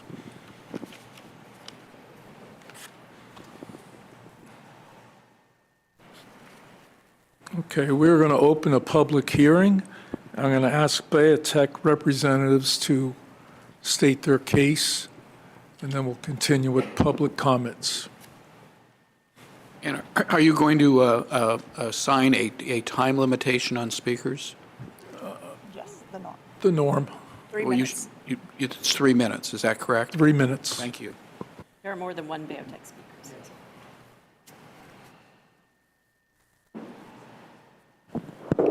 Good afternoon, Chair and members of the Commission. My name is Patrick Charette, Vice President of Sales for Bayotech. Thank you for the opportunity to speak today on how Bayotech's hydrogen project will help drive local demand for hydrogen. Hydrogen is essential for decarbonizing our economy, particularly in hard-to-abate sectors such as transportation, ports and goods movements, energy storage, and energy resilience. California has long been a leader in the clean energy transition, and hydrogen is no exception. With a goal of 200 refueling hydrogen stations by 2025, the largest fuel cell market in the U.S., numerous ongoing hydrogen production and research projects, California is well equipped to lead the hydrogen market in the U.S. There's a critical shortage of hydrogen supply. Currently, hydrogen is produced in centralized facilities and trucked great distances to customers, driving up costs and emissions. The California Air Resource Board estimates that to meet its emissions goals, the state needs 1,700 times more hydrogen than is currently in use. Bayotech is addressing this issue by building a network of hydrogen production hubs close to demand. In Stockton, we already have commitments and interest from customers including Nikola, Shell, Banco, other hydrogen refueling station operators, heavy-duty equipment OEMs already operating in the port, and all this demonstrates the local demand for hydrogen. There's an opportunity for the Port of Stockton to show leadership in the hydrogen sector without any commitment or risk. The facility will be financed, constructed, owned, and operated by Bayotech, and operational within 12 months. Local hydrogen production will attract new tenants and retain existing ones who seek low carbon intensity fuels for their warehouses, equipment, and transportation. This will have a significant decarbonization impact on the local community at no cost to the port. We encourage you to approve the lease for this project. Thanks. Thank you.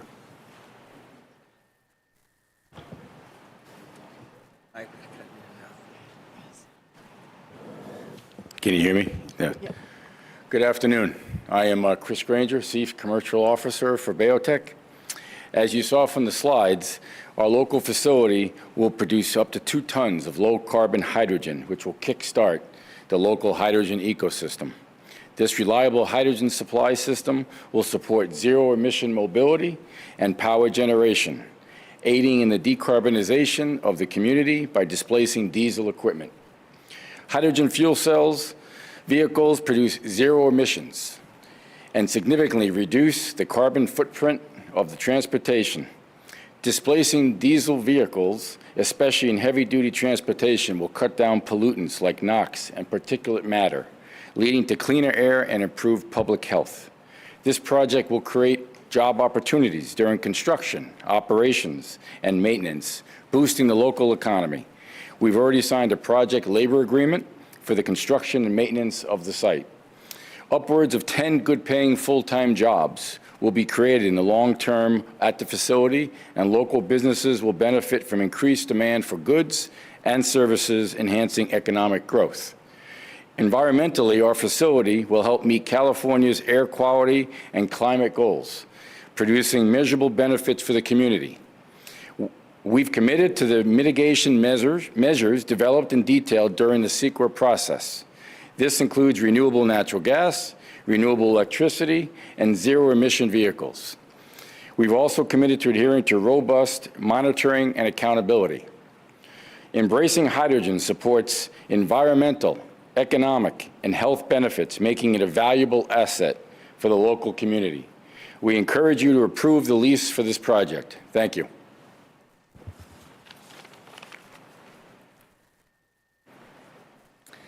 Hello, I'm Catherine Reed, Chief Marketing Officer at Bayotech. Bayotech is dedicated to being a good neighbor in every community that we join. Over the past year, we've engaged with leaders in the Stockton community to understand your priorities. In response, we've developed a community benefits plan focusing on 3 main areas. 1, job creation, hiring local, and forming a project labor agreement. 2, environmental sustainability, so the mitigation measures that were described in the CEQA document, as well as supporting air quality monitoring and funding programs to reduce the community's use of natural gas and grid electricity. And number 3, education, promoting workforce development and providing STEM education for local schools and training for first responders. Bayotech will contribute $200,000, $50,000 per year over 4 years to fund projects and programs that directly benefit the surrounding community. We propose putting together a committee of community members to oversee the distribution of this funding to ensure it supports priority programs. You may be familiar with the ARCHES program to create a hydrogen hub in California. This is a massive project that will receive more than $1 billion in US DOE funding. They've agreed to contribute 1% of their budget towards community benefits programs. It's a requirement for them to receive this government funding. In comparison, Bayotech's facility is completely funded by us, as you've heard. We're not receiving any government grants to build it. Despite this, our commitment to fund the community programs is of a similar proportion of our project budget. We continue to be committed to working with community members on the finalization of the community benefits agreement. We look forward to ongoing collaboration with community leaders to ensure that we are creating a positive impact in the community. Thank you. Thank you. Last but not least. Hey, good afternoon. I'm Mo Vargas. I'm the president and CEO for Bayotech. And I just wanted to make sure that, we talked a little about the true environmental positive impact that the project will have. There are many ways of producing hydrogen today, and to meet that demand, to achieve our climate goals, we really need to look at all the different ways and all the different methods. To ensure widespread accessibility and affordability of hydrogen is important too, because you want to make it both environmentally better, but you also need to make it commercially viable so that people will use the hydrogen that's available. Now is the time to enable hydrogen with the flexibility to grow and adapt across various production technologies and resources. At Bayotech, we produce hydrogen primarily today from natural gas, but we are looking at using other methods as we continue to grow and as they become more economically feasible. To mitigate emissions, we used a blend of natural gas with renewable natural gas in the steam methane reforming process. Blends of 30% renewable natural gas will achieve 0 carbon intensity, so it will be a significant reduction in the amount of carbon in the air. To address this, we use this through book and claim, which is what the methodology that California through CARB has set up. So it's not our methodology, we're following what they've put together. And this approach lowers the clean hydrogen production costs significantly. The environmental benefits remain consistent, providing geographic flexibility for market participants upstream and downstream. This methodology is well established in several markets, including California. We're in the final steps of developing and commissioning our Wentzville, Missouri facility. I know there are a few questions around that. And we're excited about the dozen or so facilities that we plan on building here in California, with the Port of Stockton being the first one. I commend the port for their thoughtful consideration of this project. We're eager to bring hydrogen to the port and to local customers after investing years and millions of dollars in this process. And I think you've seen, through our 3 years in the process and, the millions of dollars that we spent here, that we think it's a really important project to do here. And we'll continue very committed to the project. We're confident this project will benefit the community through education, improved air quality, and economic development. Now is the time to move forward. We encourage you to approve the lease and the CEQA for the project. Thank you. Thank you.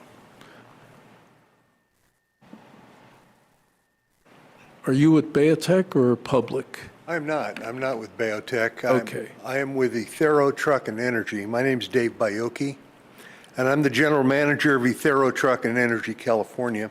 Ethero is a truck dealership right here in Stockton that only represents zero-emission heavy-duty trucks and equipment. We're headquartered here, and we are the first to deliver hydrogen-powered Class 8 big rig trucks into Northern California. Our distribution of these trucks is just beginning this summer, but for us to be successful, our customers need access to fuel sources that are well supplied and strategically placed. Development of hydrogen production and filling facilities such as that proposed by BayoTech are critical in supporting Stockton's economy during this transition from fossil fuels to new forms of clean energy.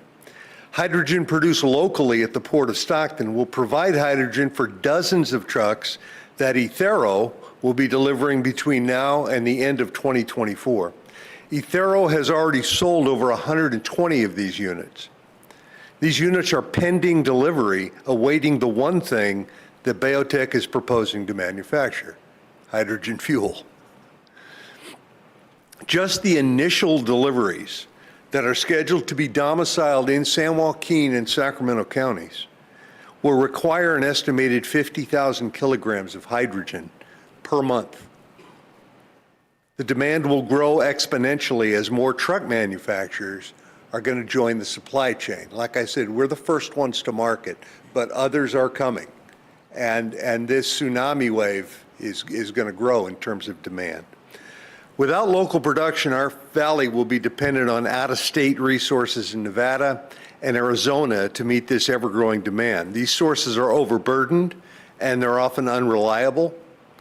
And the further we are geographically from the point of origin, the less predictable fueling will be.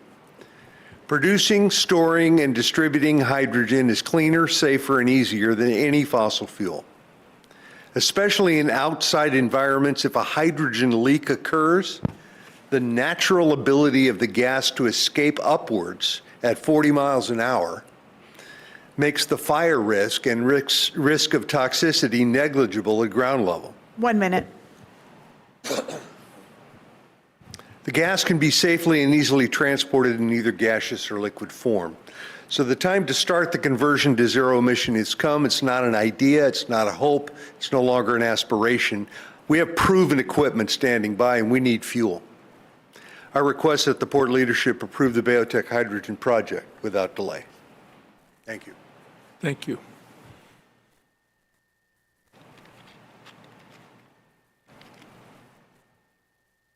Hello, my name is Georgina Haloafiat. I am an electrician by trade, resident of Stockton, a representative of IBEW Local 595, and also vice president of the San Joaquin Building Trades. Today, I'm here on behalf of the 12,000 hardworking union construction workers here in the county, and I'm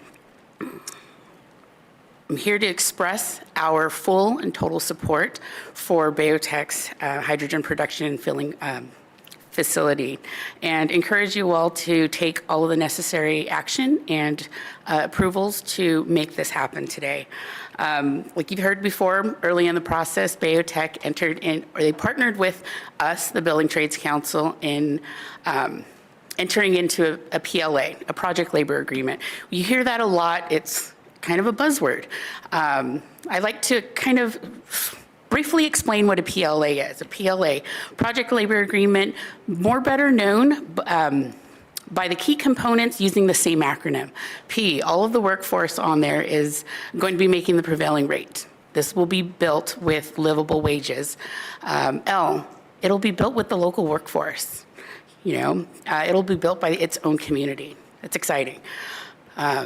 As an electrician myself, I'm just going to digress a little. It's fun being able to drive around anywhere in San Joaquin County, and I'm that construction worker that likes to point at everything that I've touched, everything that I've built, and I'm proud. I have nieces and nephews that can go to their high schools and be like, my auntie did that. And it's exciting to show that it's not just a male-dominated, it is a male-dominated field, but it's not just for the guys. We can do it too.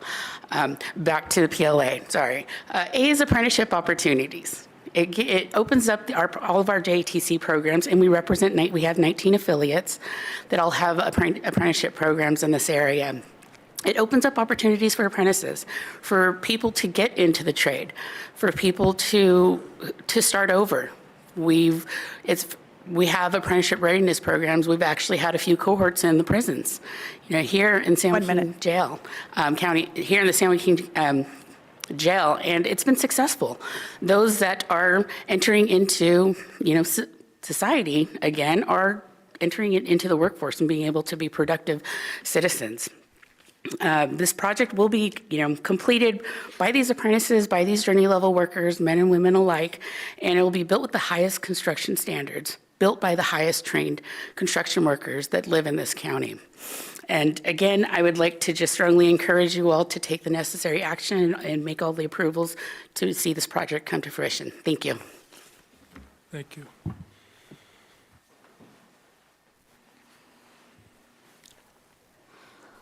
Good afternoon.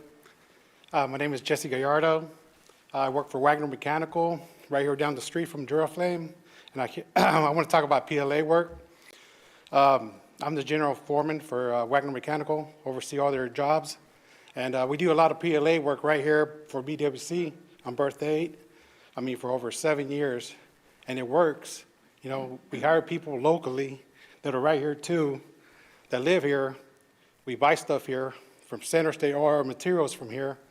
Everything we do is right here locally owned. So we work here, our shop's here, it just goes a full circle. So I just wanted to talk about a little bit about the PLA, how it benefits us and local people. Thank you. Thank you.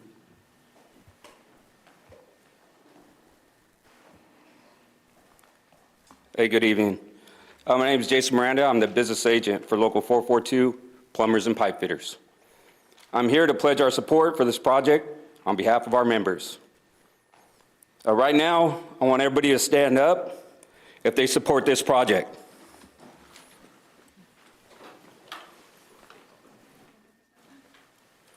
As you can see, there's a lot of people standing right now. We're ready to go to work. I would like to also say thank you for your consideration and hope for you to get your support. Thank you. Thank you.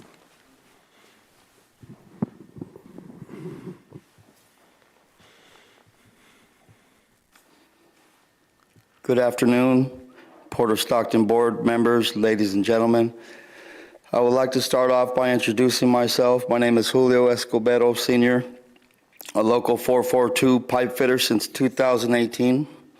I'm 48 years old with a beautiful wife, 31-year-old son, a daughter that's 28, a 16-year-old daughter that's in school, as well as my stepson and stepdaughter that are adults in Stockton and both trying to apply for work every day.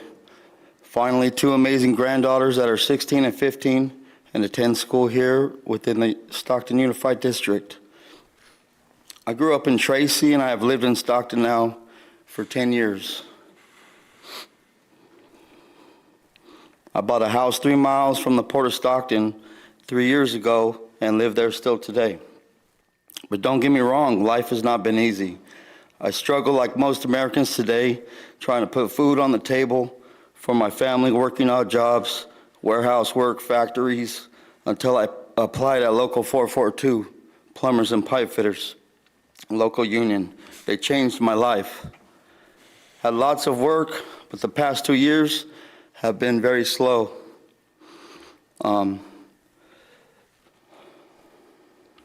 With work, and myself and others have been forced to work out of other locals, Concord 342, San Jose's 393, and currently now I'm working in San Mateo's, Local 467. Commutes that take an hour and a half to get to work and 2.5 hours to get home. No time is left to spend time with loved ones. By approving this project, myself and others would be home in 10 minutes instead of 2.5 hours, being able to spend more time with our loved ones, but also means the project will get done right the first time. Thank you. Thank you.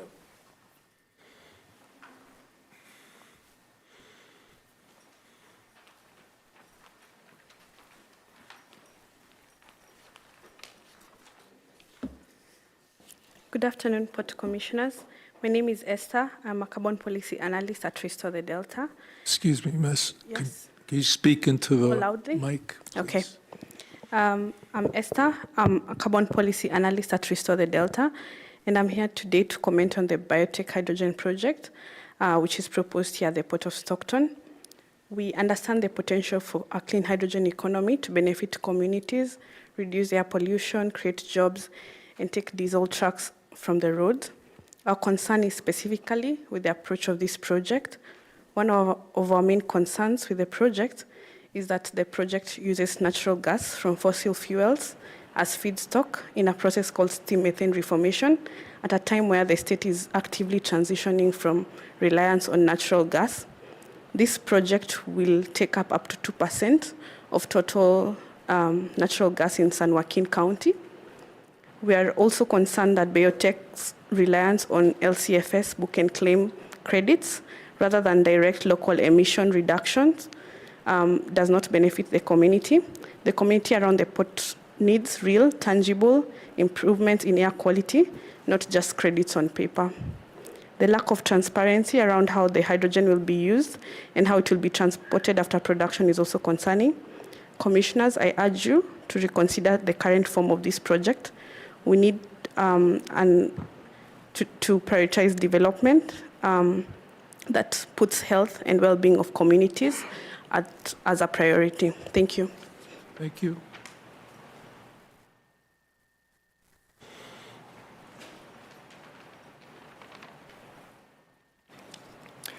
Good evening, Port Commissioners. My name is Davis Harper, and I'm the Carbon and Energy Program Manager with Restore the Delta.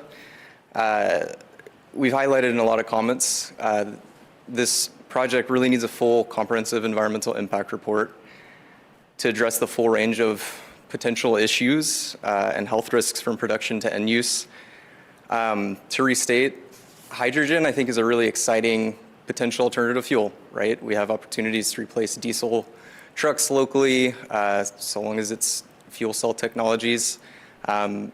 We see a lot of support from area unions in the room, from other CLEAR associates in terms of folks that want to build and maintain and operate the trucks themselves. And we're not here in disagreement with any of those folks. We're here because we want to see good, strong environmental protections and community standards from production to end use. And right now, this analysis really is only looking at, or it's kind of failing to disclose where the hydrogen is going to be transported and what the end use is going to be, right? The problem is the lack of transparency. And the reason that's an issue is that there are worst case scenarios that we feel haven't been addressed, right? Which is especially unacceptable for a community that's kind of borne the brunt of industrial pollution. For example, is it going to be used in a fuel cell, or is it going to be combusted? Is it going to be blended into a pipeline eventually? Is it going to be traveling to households? Again, we feel momentum in the room and have heard that it sounds like hydrogen is intended to be going to fuel cell technologies, right? But at the same time, there are projects popping up around the country that are looking to do more experimental, innovative end uses. So what we're encouraging is to take a look, do a full EIR, and think about setting community standards with other community leaders as well. Because we respect BayoTech's decision, right, to not disclose offtake agreements as a business decision. 1 minute. But they wouldn't need to be holding their cards so close to their chest, nor would other companies, if there were strong standards built and we had a strong perspective as a region and community and didn't rely on companies kind of coming out of the woodworks from other areas to tell us how we should transition our economy. So I just want to highlight that. And also to say that training emergency responders is a wonderful and noble cause. I do question why it had to wait until a community benefits agreement for that to be included, right? So I just want to say we remain open and committed to collaborating with the port, local unions, on new projects, and we really hope to build an economic development culture here around the port and broader region that centers the voices of community leaders, right? That helps people understand the variety of alternative fuels that are being provided, and that we understand trade-offs, worst case scenarios, and that there's good public education and independent science to back those things up, as opposed to what we're seeing now, which is really having industry come here and kind of try to tell us what our assets are, what our strengths are, what our challenges are. So yeah, thank you for your time. just ask again for a comprehensive environmental impact report for the project. Thank you. Take care.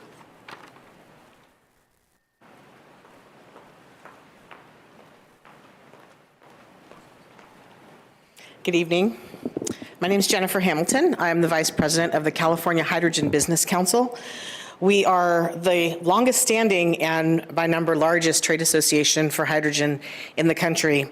And with over 100, nearly 125 companies, agencies, and individuals involved in the business of hydrogen, our mission is to educate the public on the substantial benefits of hydrogen and to develop and advance policy positions that support the commercialization of hydrogen in the energy and transportation sectors in order to achieve California's climate, air quality, and decarbonization goals. And I stress that word decarbonization because sometimes you hear a lot of talk about efficiency, which is important, but the end goal is decarbonization.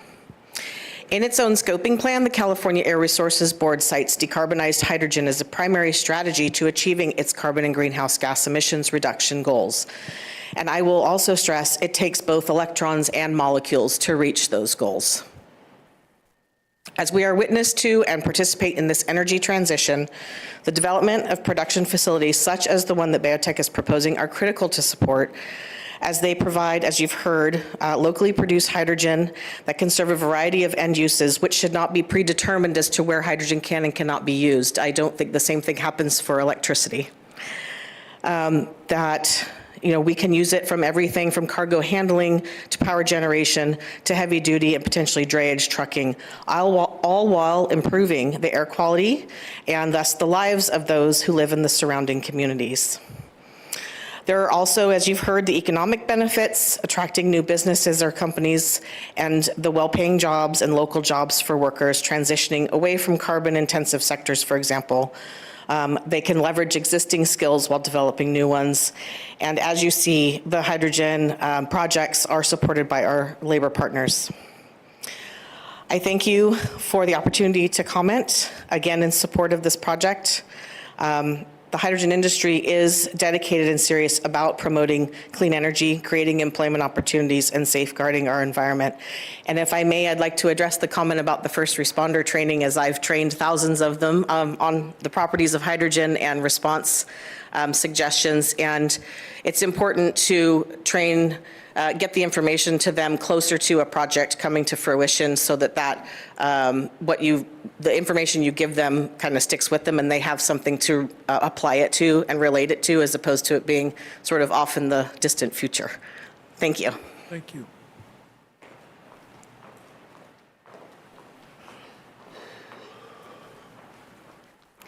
Good afternoon. My name is Nicolina Hernandez. I am the Regional Director of State Government Affairs for Toyota, and I want to thank you for the opportunity to express our support here today. As background, Toyota has been developing and deploying hydrogen fuel cell technology for more than 25 years.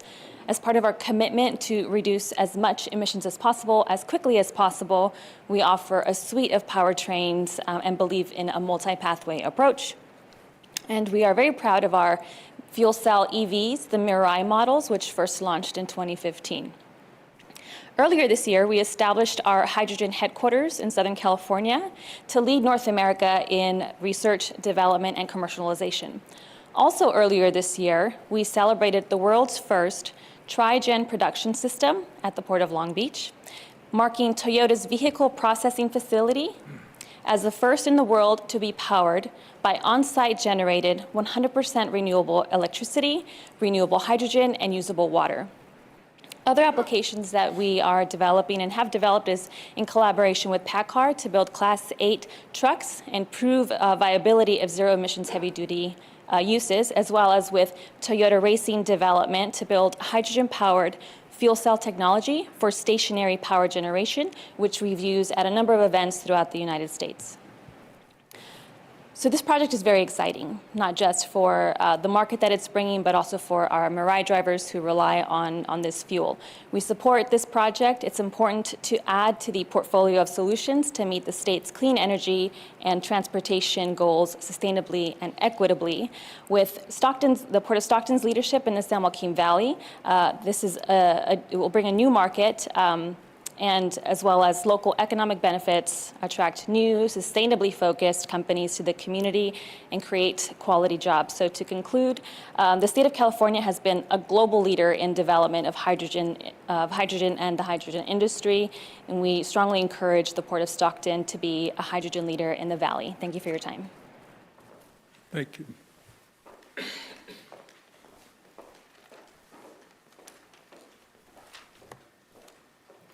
Good evening. My name is Liz Sutton. I'm the business representative for Sheet Metal Workers Local 104 here in San Joaquin County. I'm here to give our support for this project. As you heard, they entered into a PLA project, which means that there'll be local unions members working on this project, which is expected to exceed over 50,000 hours in the construction of it. Also, they entered into a maintenance agreement which covers certain maintenance projects on it, which would be an unlimited known hours for all of our members. So I strongly hope you guys would approve this project. Thank you. Thank you.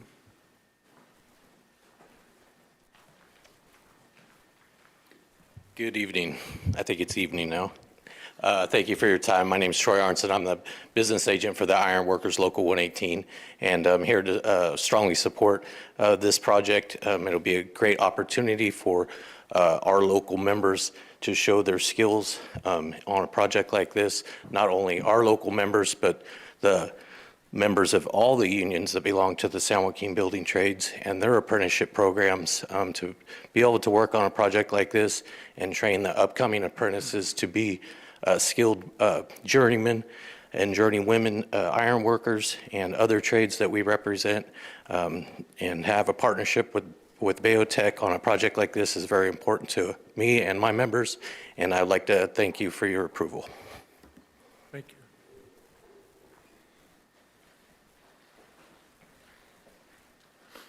you. Hi, Board. My name is Jacob Evans, and I am speaking as a resident of Sacramento today to strongly urge an environmental impact report on the proposed Bayotech hydrogen production. Excuse me, could you get a little closer to the mic? Yes. Hydrogen production and dispensing facility project. While investments in hydrogen offer potential for hard to decarbonize sectors, this proposal for a gray hydrogen project in the Port of Stockton will only perpetuate the use of fossil fuels, risking major health and safety impacts on nearby communities and the environment. This project relies on steam methane reformation, which utilizes fossil fuel as a significant emission profile. Additionally, this process will require the construction of hydrogen transportation networks, which are subject to leakage and spontaneous combustion due to hydrogen's highly corrosive and combustible nature. An environmental impact report would allow for an equitable process to consider a more comprehensive greenhouse gas emission analysis and risk assessment, and more importantly, allow the public to have a say in this first hydrogen project in the Port of Stockton. I urge you to consider those concerns for voting on this proposal. Thank you. Thank you.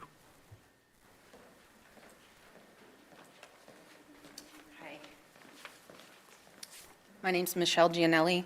I am here on behalf of Operating Engineers Local Union Number 3. We are the largest building trades local in the United States, and so I don't stand up here alone. I stand up here with my 40,000 members behind us. So I just want to let you guys know we are in full support of the project. Biotech came to us for a project agreement, which is very unusual. So they're looking for skilled workers, local workers, and I'm a resident. I live 10 minutes from here. I've been a member of the union since 1996. I never worked here, ever. I left before my kids got up. I came home right in time to tuck them in. So it's very important for our members to have this local work, to get local work that pays prevailing wage. It's very important for our community. When I worked out of town, I didn't spend my money here.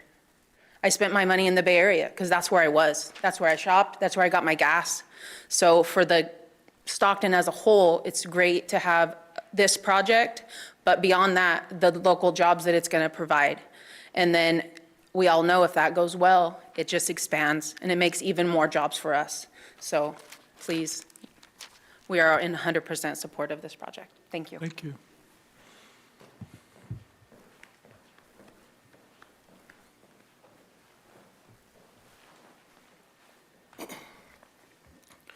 Hello, my name is John Bluford. I am both a resident of Stockton, and I am a member of UA 442, Pipe Fitters Union, Pipe Fitters and Plumbers Union. And I'm here in support of this project. I know some have come and pointed out problems that may exist with the start, the beginning, because that's what this is. This is just the tip of the iceberg of what could happen at the Port of Stockton. This hydrogen plant has the possibility to explode hydrogen throughout the whole San Joaquin Valley. That's what we need. We need hydrogen farm equipment. We need hydrogen trucks. We need hydrogen cars. We need something other than batteries that need electricity with electrical bills that keep going up. We need something other than more diesel. We need something new.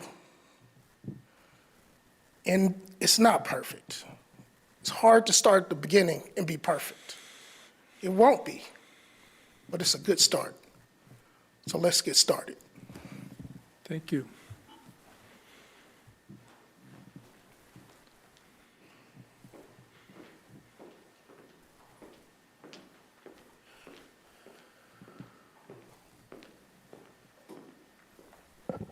Good evening, Commissioners. My name's Gurneel Boprai from the City of Stockton Planning Commission. I want to thank you for your time and your service here, and I'm here to support the Bayotech Hydrogen Project. It's a wonderful project, and last time I mentioned that it's a vital first step, and I really want to emphasize that because we look at our county, our Board of Supervisors back in March, they approved the Hydrogen to Infinity project with PG&E at the Northern California Power Agency site up in Lodi. They've laid out a plan that shows how they can go from gray hydrogen to green hydrogen. There's so many outlets and inputs that can go into this project. It's so versatile, and I don't want us to limit our scope with what's just being said today, because this is just the first step. The potential here is great. The interest locally is great, but we don't have any hydrogen refueling stations locally. And the biggest reason to that actually is because we haven't had the supply. This is the solution. It's going to bring the supply that's needed to bring these stations to dispense this fuel that will help clean our air. South Stockton has some of the worst air quality in the state, so we need to deploy technologies that are available today as soon as possible to lower those pollutants in our air. So thank you for your time, and I hope that you support this project. Thank you.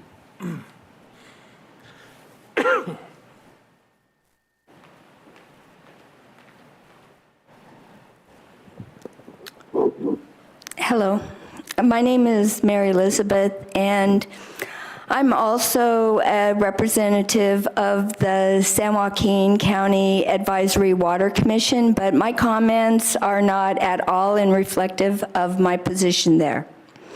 I've been providing comments and participating in public meetings, sharing my concerns regarding the inadequacy of the proposed mitigation and analysis of the impacts of hydrogen using methane as a fossil gas, known commonly as natural gas.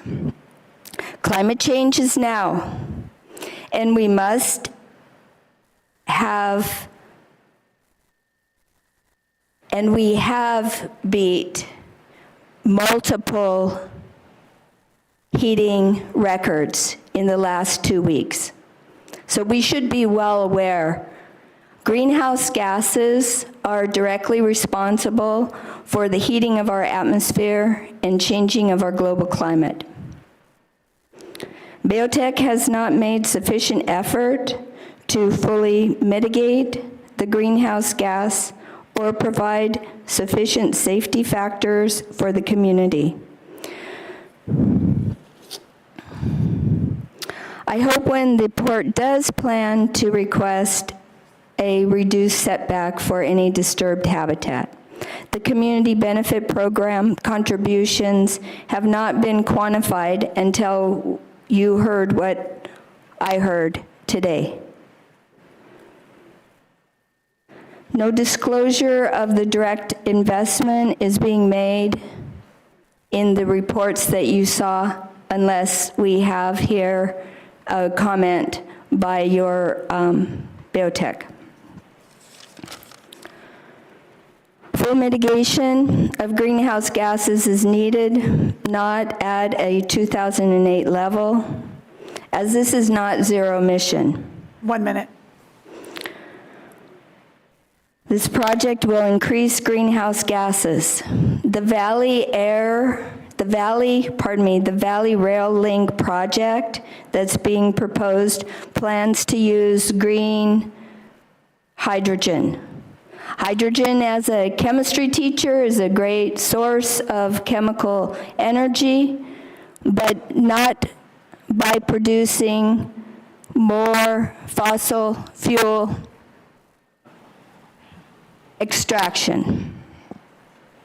Fossil fuels are high carbon fuels. Saying low carbon does not make this project a low carbon project. This carbon will increase carbon in the atmosphere because it will be using methane. Thank you. Thank you. Pardon me.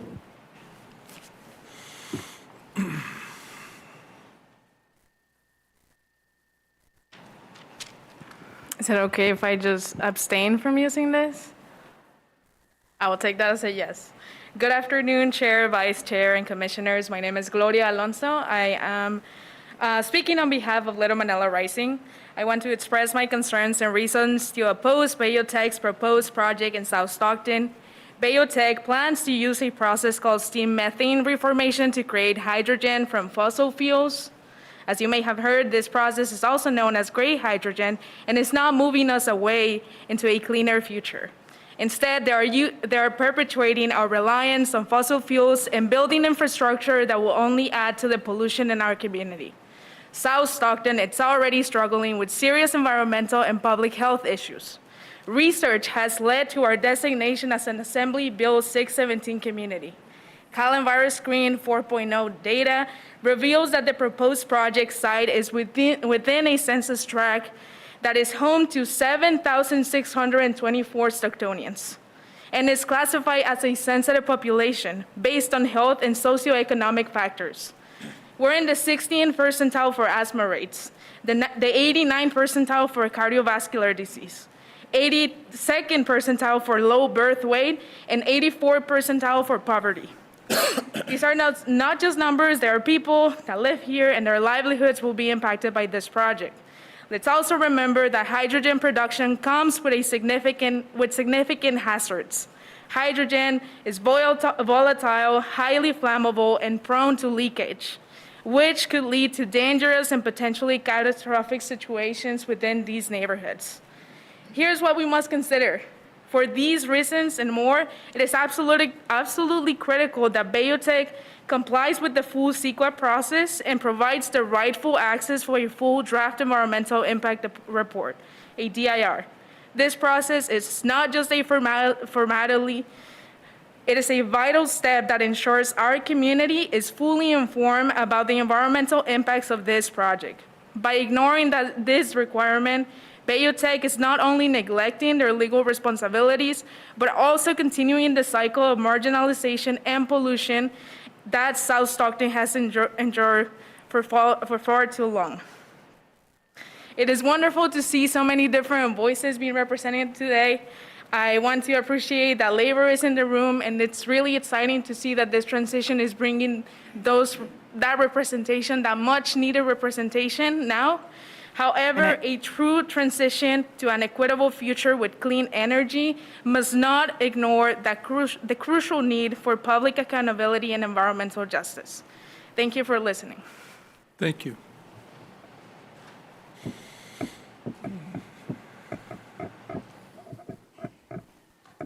Good morning, or good afternoon. Should I use the microphone or is, okay.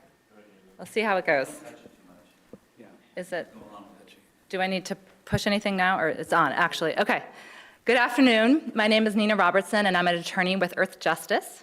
I'm here today to urge the port to decline to approve the final initial study for the Bayotech project so that the port can more fully analyze its many impacts, as CEQA requires.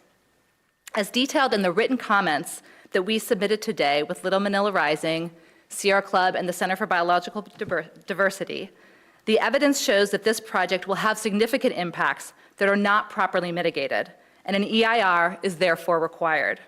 I will take just 2 examples today, health-harming pollutants and greenhouse gases, to explain to you why this is so.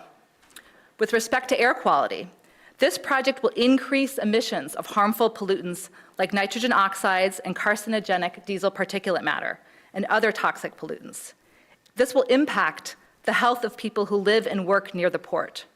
Workers and residents already breathe dirty air every day because of existing port operations, and this project will make their air dirtier. The final initial study fails to acknowledge these cumulative impacts, which is entirely inconsistent with the port's obligation under CEQA and the AB 617 CERP process. Disclosure and analysis are critical here because Bayotech's hydrogen is not clean hydrogen. It is dirty hydrogen derived from fossil fuels. And what is more, Bayotech will not even commit to using 100% zero emissions trucks. Up to half of Bayotech's trucks could be emitting toxic and carcinogenic particulate matter, and yet the final initial study fails to accurately disclose these PM emissions. With respect to greenhouse gas emissions, the project has not proposed proper CEQA mitigation. I would like to direct your attention to Exhibit F of our comments submitted today. It is a report from Dr. Cheryl Laskowski, who is the former branch chief of the Low Carbon Fuel Standard at the California Air Resources Board. As Dr. Laskowski explains, the LCFS and its carbon intensity scoring methodology is not a CEQA offset program. CEQA requires that there be actual additional greenhouse gas reductions for greenhouse gas mitigation. But the LCFS does not ensure greenhouse gas reductions when it assigns carbon intensity scores. Therefore, it is improper for the project to base greenhouse gas mitigation on LCFS methods. I again urge you to consult the report of Dr. Laskowski, who confirms this. To protect the health of Stockton residents and to ensure that this project does not increase greenhouse gas emissions contrary to the state's climate goals, an environmental impact report is needed. This report is needed, has been said many times, for public disclosure so that impacted residents can understand what this project entails. Thank you. Thank you.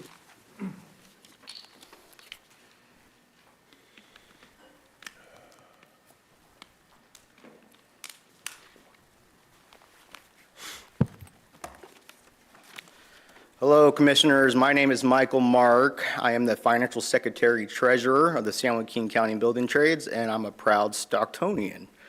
As a Stocktonian, and if you guys saw earlier, we had a bunch of our members actually stand up behind me.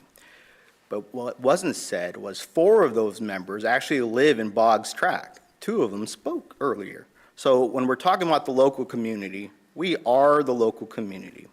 I think one couple of things that wasn't said earlier was, first off, we, as the Building Trades Council, appreciate the staff's work on this EIR report. In our opinion, there's been a lot of community meetings that were held.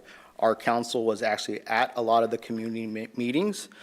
Staff, in our opinion, did everything in their possible ways to actually figure out and provide a great report. So first off, we appreciate staff and their opinion. Again, we represent 12,000 members that live here in San Joaquin County. Think of how much impact a project like this would do for the community. These are the ones that are going to the local restaurants. These are the ones who are renting houses here, buying houses here in Stockton. For us, we are local. When we talk about local unions, we're talking about local people.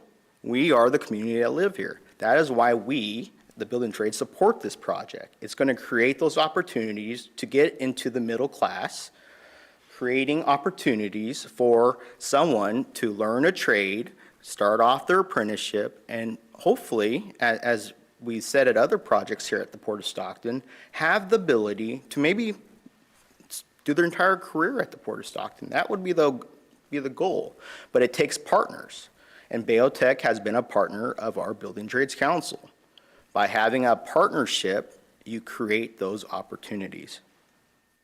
1 minute. There was mentions of a community benefit program. We, as the council, were in some of those meetings with some of the groups that spoke out against the project today. They were in those same meetings. I think sometimes you just can't reach an agreement, but it's not to say that Bayotech did not try. That is a different approach that other individuals and other developers sometimes do not try to do. They attempted to reach out and try to figure out a way to come to a consensus. And sometimes you just can't come to a consensus. But for us, again, we support this project. We hope that you will approve this project because it will create pathways for the middle class and create opportunities for apprentices to get in the trade. And that is it. Thank you. Thank you.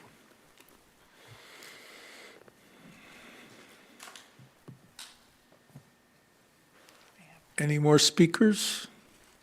If not, we'll close the public's. We still have online. Oh, my apologies. This is a comment letter from Sierra Club. The Delta Sierra Group was disappointed to see that you, Representative Harder, and the San Joaquin County Board of Supervisors submitted letters of support to the Port of Stockton for the Bayotech hydrogen production facility proposed to be constructed on Port of Stockton grounds. We wonder how completely the applicant who provided the support letter template shared the details of the project with you. While hydrogen is a much-touted new fuel, we are aware that there are dirty types of hydrogen production that continue fossil fuel extraction activities. One such dirty hydrogen is called gray hydrogen, which uses natural gas, methane, for energy and feedstock. Gray hydrogen continues the extraction and the impacts related to the use of fossil fuels, namely trapping heat that causes global climate change. The Sierra Club strongly opposes gray or dirty hydrogen projects that use fossil fuels to produce hydrogen gas for fuels. See the attached excerpt. On the other hand, green hydrogen production uses water and renewable energy and is a sustainable solution which the Sierra Club supports. For example, the Valley Rail Link project plans to use green hydrogen and is planning a green hydrogen production facility. If the Valley Link Rail project developers found this pathway forward, surely the Port of Stockton can find such partners instead of bringing additional long-term dirty polluting projects into the area. Taking action now will affect us long into the future. Let's be thoughtful about our community health and well-being. Our region already has some of the worst air quality in the nation affecting the health of residents. Bayotech must provide a full environmental impact report rather than an inadequate negative declaration analysis with some mitigation for this project. A full environmental impact analysis pursuant to CEQA is needed to fully calculate the effect on our community and fully mitigate those impacts. The disadvantaged community residents and the elementary school in the vicinity must be considered and protected. This biotech project would use fossil natural gas amounting to approximately 2% more of all the fossil natural gas used in San Joaquin County. Instead of using more fossil fuel, we should be reducing our dependence on fossil fuels. Please consider our support for the biotech project please reconsider our support of the biotech project as proposed and support a full environmental analysis that considers all impacts associated with the project. Thank you for reconsidering your support of this dirty hydrogen project. We are available to meet with you or your staff if you wish to discuss. This is from Julie DiVincenzi. This is my comment for the July 15 meeting. I live in Stockton area impacted by your intended project. This project will greatly affect my health and that of my family and neighborhood community in a negative way. I respectfully request a full environmental impact report be prepared before your company goes any further with this.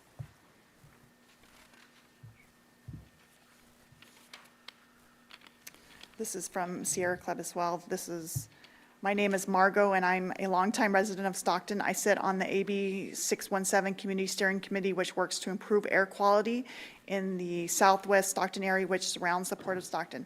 I am the chair of the Delta Sierra Group. Before you consider a term of 15 years with 2 additional 5-year lease options on port property for this polluting fossil gas hydrogen production project proposed by Biotech, there must be a full environmental impact report prepared for public review.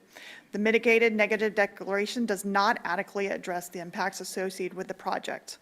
In 2020, when the AB 617 committee started meeting regularly, the port started to work on mending its very strained relationship with the community and began meeting regularly per the port outreach meetings. They brought information about opportunities to promote cleaner air wherever possible. Some businesses cannot easily transition to cleaner opportunities, such as large ocean-going international vessels, but to bring a new polluting project to the port without adequate oversight and mitigation defeats the sincere efforts that have been gradually achieved.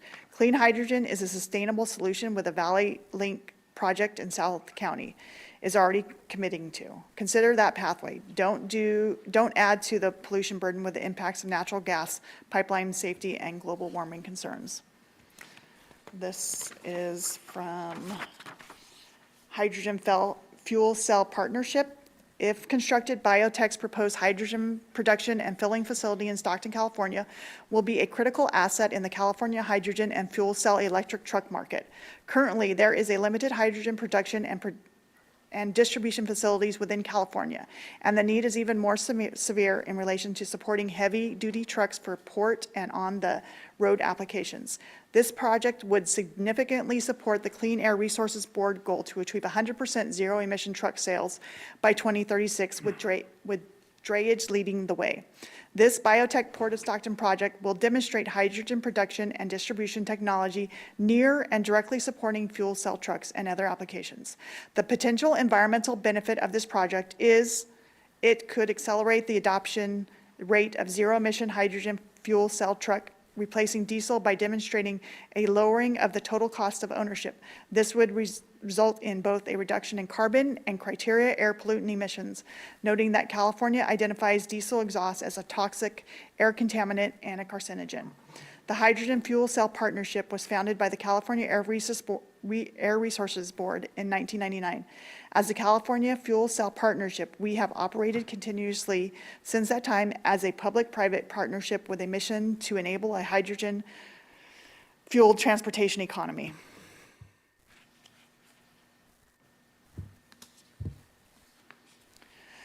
My name is William Ewert, Operations Manager and Production Development Lead for Low Carbon Fuels here at North Star Shipping. North Star Group is an international ship owner, operator, manager with commercial technical crewing functions in-house. We currently manage a fleet of about 45 ocean-going product chemical tankers and dry bulk carriers, plus product chemical tankers we charter in.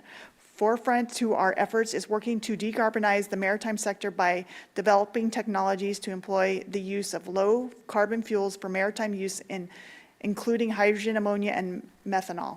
We seek to deploy these technologies and supply the low carbon fuels across the sectors in vessels, bunker barges, port infrastructure, and tank terminals. In an effort to decarbonize the global economy, policymakers worldwide recognize the need to complement electrification strategies with fuels like hydrogen. The U.S. Department of Energy named hydrogen as a key component of a comprehensive portfolio of solutions to achieve a sustainable and equitable clean energy future. The state of California has been a global leader in the development of the hydrogen industry with projects ranging from production through end use. Development of hydrogen production and filling facilities such as that proposed by Biotech are critical in supporting communities and companies during the transition from fossil fuels to new forms of clean energy. Hydrogen produced locally at the Port of Stockton can fuel zero-emission heavy-duty vehicles, power generators, buses, and cargo handling equipment. These applications offer the potential to reduce greenhouse gas emissions with improvement to air quality in surrounding communities of concern. Hydrogen infrastructure projects such as this also offer economic benefits by establishing local hydrogen production. Biotech is providing a valuable resource to attract new sustainability-focused companies to the community. Hydrogen infrastructure projects like this also create jobs, including good-paying union jobs. Biotech's project will provide opportunities for workers transitioning away from carbon-intensive sectors, leveraging existing skills while developing new skills. Thank you for the opportunity to comment in relation to the CEQA mitigation plan. I can be reached. This is from SJRTD. On behalf of the San Joaquin Regional Transit District, I am writing to express our support of the Port of Stockton Biotech Hydrogen Production and Filling Facility Project. In an effort to decarbonize the global economy, policymakers worldwide recognize the need to complement electrification strategies with fuels like hydrogen. The U.S. Department of Energy named hydrogen as a key component of a comprehensive portfolio of solutions to achieve a sustainable and equitable clean energy future. The state of California has been a global leader in the development of the hydrogen industry. This with projects ranging from production through the end use. Development of hydrogen production and filling facilities, such as that proposed by biotech, are critical in supporting communities and companies during the transition from fossil fuels to new forms of clean energy. Hydrogen produced locally at the Port of Stockton can fuel zero-emission heavy-duty vehicles, power generators, and cargo handling equipment.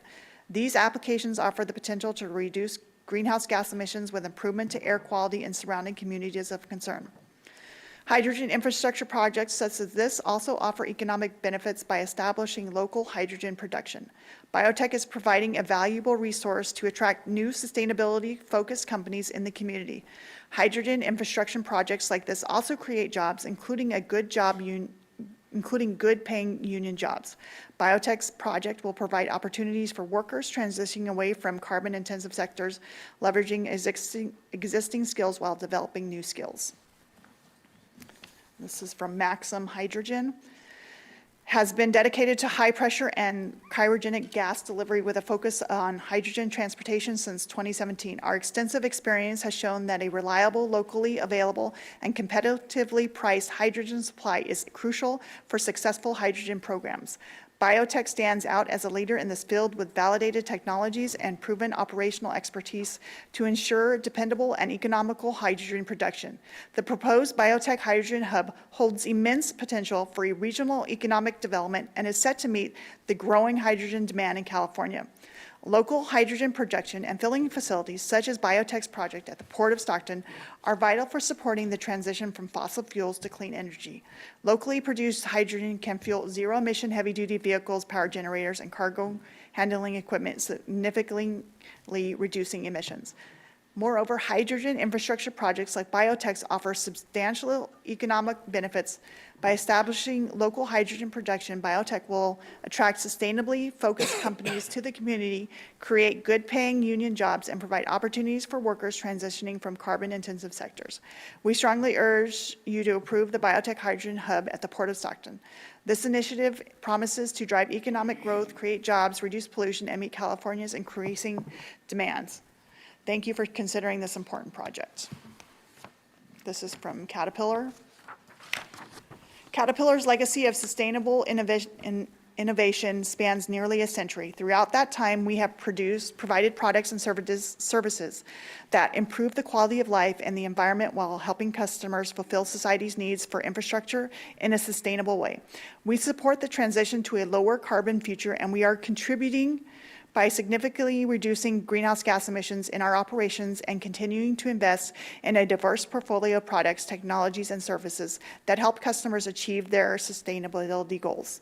We offer machines and engines that are capable of operating on alternate fuels such as biodiesels, biogas, hydrogen, HVO, and methanol. Especially pertinent here, Caterpillar has been developing a hydrogen power system options for our customers who wish to pursue this pathway to reduce their carbon footprint, and we see projects focused on infrastructure as filling an acute need. The Biotech Hydrogen Hub holds promise to play a pivotal role in meeting the escalating demand for hydrogen in California. Locating the Hydrogen Hub at the Port of Stockton creates a strategic step that aligns with the global shift toward cleaner alternative energy solutions for transportation, manufacturing, and heavy equipment operation. Development of hydrogen production and filling facilities such as that proposed by Biotech are critical in supporting communities and companies during the transition from fossil fuels to new forms of lower carbon intensive energy. Hydrogen produced locally at the Port of Stockton can fuel zero tailpipe emission vehicles, power generators, and cargo handling equipment. These applications offer the potential to reduce greenhouse gas emissions with improvements to air quality and surrounding communities of concern. We urge you to grant approval of the Biotech Hydrogen Hub at the Port of Stockton. This establishment of hydrogen production at the port has the potential to help meet the burgeoning demand for hydrogen in California. This is from the North Valley Labor Federation. And their membership, we urge you to approve the construction of the biotech hydrogen production and filling facility. As a labor federation that is committed to creating more high-paying local jobs in Northern Central Valley, we commend biotech for voluntarily entering into a project labor agreement with the San Joaquin Valley Building and Construction Trades Council. This agreement will create good local union jobs and ensure that Stockton and San Joaquin County residents benefit from the construction of this project. This agreement would ensure that the jobs necessary to complete the over 50,000 work hours for the project would have living wages, benefits, and prioritize local hire. Biotech will also make sure its hydrogen hub is made to the highest standards of construction in terms of health and safety by hiring highly skilled and trained workers. We also applaud Biotech's continued efforts to develop a community benefits agreement with interested parties. It is both unusual and commendable for a developer to initiate discussions with local groups seeking additional meaningful ways to invest in the community, and we appreciate their continued efforts in this area. In addition to these impacts on the local workforce, Biotech's Hydrogen Hub also represents a critical opportunity for our region to transition from fossil fuels to renewable energy. This is important for the health of our local community and environment. For these reasons, the North Valley Labor Federation urges you to approve the construction of the Biotech Hydrogen Hub. This is from Building and Construction Trades Council. Did Tim Robertson speak? Did Tim Robertson speak? From the Trades Council. Okay, I don't have to do that one. This is from Vern. I am writing to express my support for the Biotech Hydrogen Hub on behalf of Vern Incorporated. Vern is a developer of high-density hydrogen storage and refueling solutions for heavy-duty transport. Vern provides cryo-compressed hydrogen technology, a novel high-density and low-cost state to revolutionize the way hydrogen is stored and distributed. Vern have commercial partners in trucking, aviation, and off-road vehicles, and Vern's storage technology is being tailored by major vehicle manufacturers and U.S. national labs. Vern has received investment and grants from Next Era Energy, Amazon, United Airlines, Caterpillar, Breakthrough Energy, Department of Energy, and Department of Defense. Hydrogen will be critical for decarbonizing several difficult to decarbonize sectors, including heavy-duty transportation, which is responsible for 12% of U.S. greenhouse gas emissions. Due to the low energy density of batteries, battery electric vehicles fail to meet the range or weight requirements for heavy-duty vehicles like cargo handling equipment or drayage trucks that operate at ports. Hydrogen vehicles will be critical to meet the needs of the heavy-duty transportation sector and enable a transition to zero-emission operations. California has been a leader in zero-emission transportation innovation and development. However, it is important for California to continue to invest across the value chain to enable rapid decarbonization and maintain its role as a leader in clean technology innovation. This Biotech Hydrogen Hub will encourage further innovation and development of hydrogen technologies and establish the Port of Stockton as a leader in hydrogen solutions for heavy-duty transportation. One more.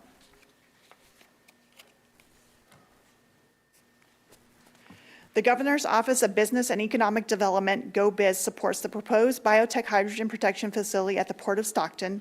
This project will contribute to achieving California's ambitious climate and pollution-reducing goals, including reaching carbon neutrality by 2045.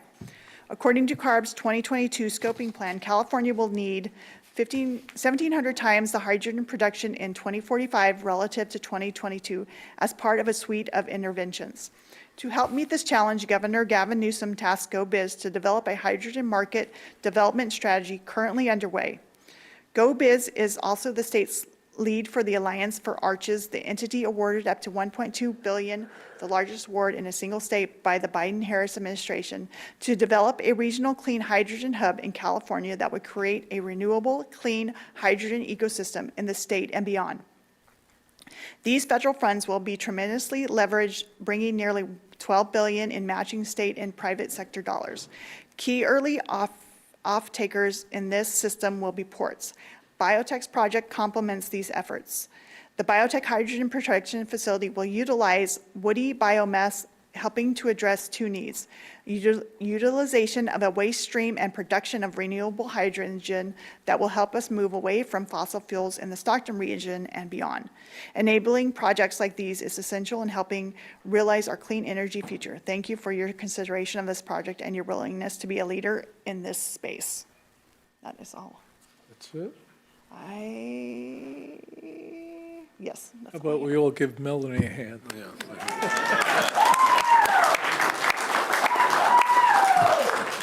I believe that concludes the public comments. So I just want to ask one thing. Melanie, who was that last letter from? Was that from Go Biz. GoBiz? Okay, Yes. yeah. So, Mr. Chairman, you've closed the public hearing? Yes. Then I would respectfully ask for a brief recess to allow me to consult with staff. It's what, 6:27 now? Could I have until 6:35? And just, you have a brief adjournment and allow me to consult with staff? We don't need to vote on it. We'll say yes. Yeah, you have the discretion as a chairman to do that. Thank you. Commission or just staff? Oh, just staff? No, that's, all right. The layered approach. It's the first time we've done this in a while. It's much better than we did.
I'm not half the man you are. Okay, everyone, we closed the public comment session, and now we're going to open the public meeting. Reopen. Yeah, Mr. Chairman, thank you very much for granting me that slight recess. As you probably know, the Port District was served with a letter from Earth Justice, the Sierra Club in Little Manila, of more than 33 pages of comments just several minutes before the hearing. And because of that, staff was unable to fully evaluate them. It's unfortunate the comments were not received earlier so that we could comment and evaluate them and give you our analysis of it. It smacks of bad faith. It smacks of trying to turn this hearing into mere shadow playing rather than dealing with the environmental issues. And because of that, I would recommend to the Commission that they continue this hearing until August 19, because we want to make sure that we've really evaluated all the environmental issues. Even though these comments are late and they're inappropriate, nevertheless, we take all environmental comments seriously, and therefore that will give staff adequate time to review and analyze them. And with the public hearing closed, they will be able to, at that point, give you a report as to whether there are new arguments here, of whether it raises issues that an EIR is necessary. So you will have all of the information in order to make the best possible decision. So the staff unanimously requests that the Commission continue this until August 19. Do we need a commissioner motion on that? You should make a motion to continue it to a time certain, which is August 19, and that will dispense with any additional notice requirements that staff would have to conduct. Do we have that motion? So moved. I'll make that motion. Second. All in favor? Aye. Aye. Moved. Thank you, everyone. Meeting's adjourned. Thank you for your participation.